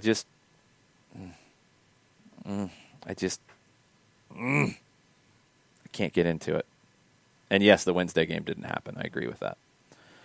Soccer for good OG, good point. Baseball is okay if you're multitasking. That's why they put it out of those kitschy games in between innings and stuff. Yeah, maybe what I should do is play FIFA on one TV and have the game on the other and swing that around as John comes back. That might work. Mizano, I'll usually turn on the Braves, flip over to United when they come on midway, though. Then once the match is over, flip back and catch the last 4 innings of the Braves game. That sounds about right. Oh, did you watch any of the Georgia State game last night? No, I did not watch the Georgia State game. What was the Georgia State game? 59-52 against Arkansas State. I don't watch Georgia State and Arkansas State. Sorry, Panthers. Why would you want to watch that? It was the Fun Belt, and it was crazy. It was. I forgot. There's a bunch of scoring in it, so John loves it. If it had been a defensive game, he would have hated it. Horse bleep. You said it, not me. I'm just riding that one down into the ground as much as I can. Yeah, I bet you are. You said it. Ricky said, look, this is the Atlanta team doing the best right now. I'm all in on the Braves. I am all in on the Braves. But it's boring. I just can't watch all of it because I get bored. Hashtag mix it up. Hashtag for the A. All on board. I like the selfies that Ozuna's taken. I'm on board with all of it. Oh, did you see Greg Swindell on Twitter last night? He was going off on the selfie taking. What did baseball legend Greg Swindell have to say? Let me see if I can find it. Cleveland Indians pitching legend Greg Swindell. Yeah. Well, I don't like them selfies. Pretty much. That's what it was. Really? I don't like fun.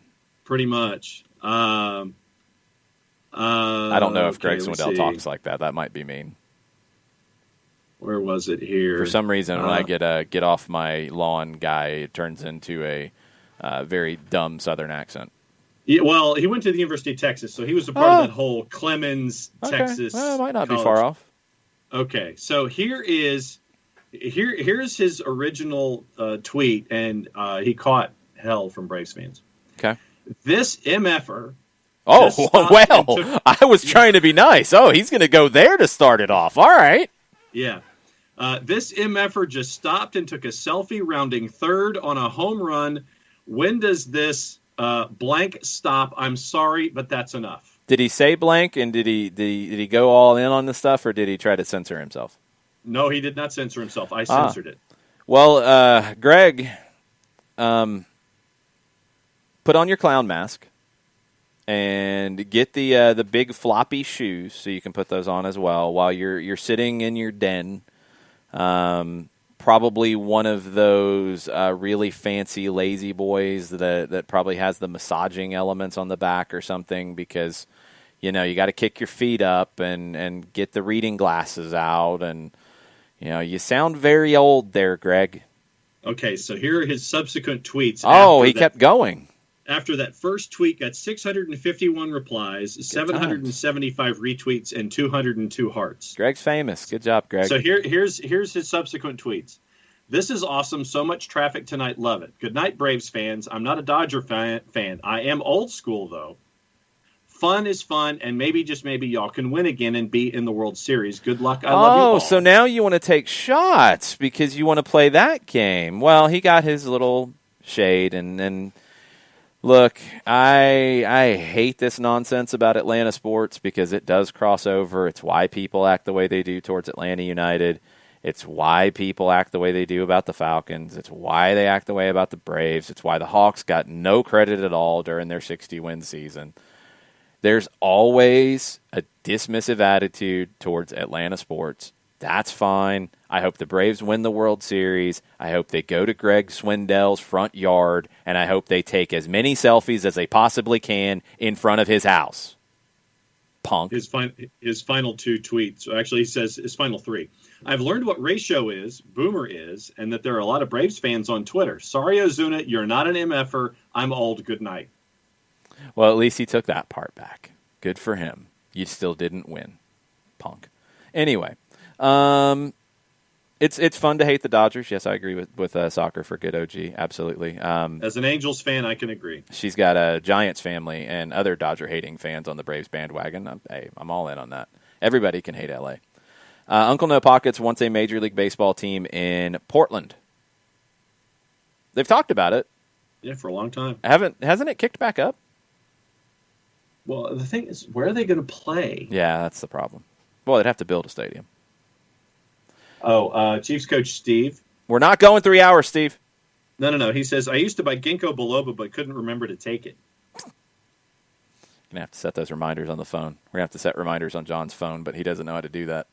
Do you? And he's got to get a new phone because ever since it updated, it stinks. Your phone updated and it stinks? Yeah, it's my reception has gone down by at least 2/3. So your instead phone of like update 5 messed bars, up your reception? And no one can hear me anymore when they call. So if you want to call me and not No hear one me can respond, hear you. What? Seriously, anybody who tries to call me now, they can't hear a word I'm saying. You sure this didn't happen when you were out in the rain working? No, I always know when I'm out in the rain, I always put a plastic bag over the phone. Okay, so your phone updated and now you can't hear anything and you can't get reception. I can hear everybody fine. Okay, No one so they can can't hear hear me you. talking when they call me. So that's why I'm here and I tell folks to call the home phone. Wow, that thing's from like 1986. Yeah, but the thing is, did you get it at Revco? Yes, actually, Gene Tyner is where I got it. There we go. Just trying to connect all the dots today. Yeah, that circular show. Yeah, of course. But yeah, so I've got to replace this because it updated, and I still owe money on it, so I can't use that as an excuse. Well, you can say I can't talk on it. Fix my phone. So I can't. I can hear on it, but I can't talk on it, and so that's why I'm here in the office, and I've got the landline. All right. Okay. Well, the reason we have the landline because I know that you're going to tell me, yeah, you're living in the 1980s. Well, the go ahead. boss's mom. So the mother-in-law, mm-hmm. she has a landline at her house, and so it's basically for her. She's one of the few people that actually calls in the house on the landline because she can't remember Patty's cell, and so she's just used to calling on landlines, and so that's why we have the landline. She could call another number? Call the home phone right here. She could call the cell phone? Because that part doesn't change? I don't know. I'm just going to leave that one. Sean, can you explain why MLS Digital gives LAFC a pass this year and not us? No, I can't. That makes no sense to me. And it's ridiculous. And I'll go back to the dismissal of Atlanta sports. Because, no, it doesn't make any sense. You missed Joseph Martinez since day one. You've missed more of Joseph than LAFC's missed of Carlos Vela. He hasn't been the only one. You've missed Ezequiel Barco. You've missed a lot of things. And so has LAFC. But they score goals, so they're fun. And they concede a whole bunch because they didn't replace Walker Zimmerman for a long time, which is their a bad goalkeeping strategy. suspect. And their goalkeeping's been suspect for a long time, and they haven't fixed that either. But they're fun. They score goals. So I guess that's it. And there's just a general dislike of Atlanta. I don't know. Burn says MLS Digital crapping on you is a badge of honor, which could be right. Uncle No Pockets is hoping to get an Auburn win this weekend. You'd have to tell me about that one. Noon game against South Carolina, they should. They should. I will pull for them there. Let's see as I try to scroll through fast because we're getting out of here. You guys are getting into all kinds of stuff. Lines are going down for early voting in Cobb County. Thanks for the update. Yes. And double check your precinct. If you're going to... Early vote, not every precinct's open. Right. And because I know friends who have recently moved and they go from one county to another and they're still registered for some strange reason, even if they double check in their new county, they're still registered in their old county. Yeah. So I literally had someone have to go from their old county to their new county and vice versa to put in a vote. Once they got in line, it was okay, but just double check where you're registered. Yep. Get everything sorted out. Make sure you check. Make sure you have your plan sorted out. If you're going to vote early, make sure you know where to go. If you're going to vote on the day, make sure you know where to go. Have your plan so you vote. Abby says about the referees, it's like anything else. Criticize or commend them on their work, not their sex, not their gender. Totally agree. Harmless Bunny says Greg Swindell also advocated for throwing at Ozuna in the comments. He did. Oh, good That is stuff, accurate, Greg yes. Swindell. Win the World Series, go to his front lawn, and take all the selfies you possibly can. Maybe he'll come outside and join in. Captain Ragamuffin, I apologize. I'm just going to read his comments. Had to step away and figured the pod would be available. 3 hours down here, question mark. What have I stepped back into, question mark. Old phones down here, question mark. True. Well, no, this is actually a new phone. I mean, this is itself is a new phone. It's just, it's wireless phones down here. From 1986. No, this is a 2020 phone. We've actually bought this because the other ones that were probably from the 90s were from finally did 1986. die. So we got new wireless phones here. It just looks like it's from 1986. Have you tried using the mic on your headphones with your cell phone? No, I have not. Okay, that was a suggestion from Harmless Bunny. Okay, well, Harmless Bunny, I will try that and see if it improves it. But it's any contact. Abby backs you up and says it's a good thing to have a landline with a corded phone in case you lose power for a while. That is the only phone that will work. Unless you keep your cell phone charged, like I do. Or you go out to your car and charge your phone. So I will fight back on that. I've not had a landline what you're doing is since you're introducing more action to make sure that 2006. something like that happens. Abby is not keeping that it hard. all inside the house. I see Not where that Abby's hard. going here. It's not that hard. My phone stays above 50% at all times. It's not that hard. Mazzano, we're not going 3 hours. It's not happening. Not going. Not doing it. Let's see. It has turned into a landline story. Yes. Abby said, regarding your headset, is your picture reversed? Is your mic on right side or left? Mine's on my right side. I could put it on my left if I want. I typically like my mic on my right side. I don't know why. And now I'm superstitious about it with games because I had it on my left side and team lost, and I'm like, okay, I got to flip it around and put it on the right side. I'm superstitious to the point I got to have the same lunch right now because they've been getting results when I have the proper lunch.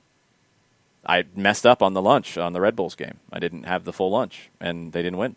So I have to have a bowl of tomato soup and grilled cheese sandwich. And both. I didn't have time to eat the soup for the Red Bulls game.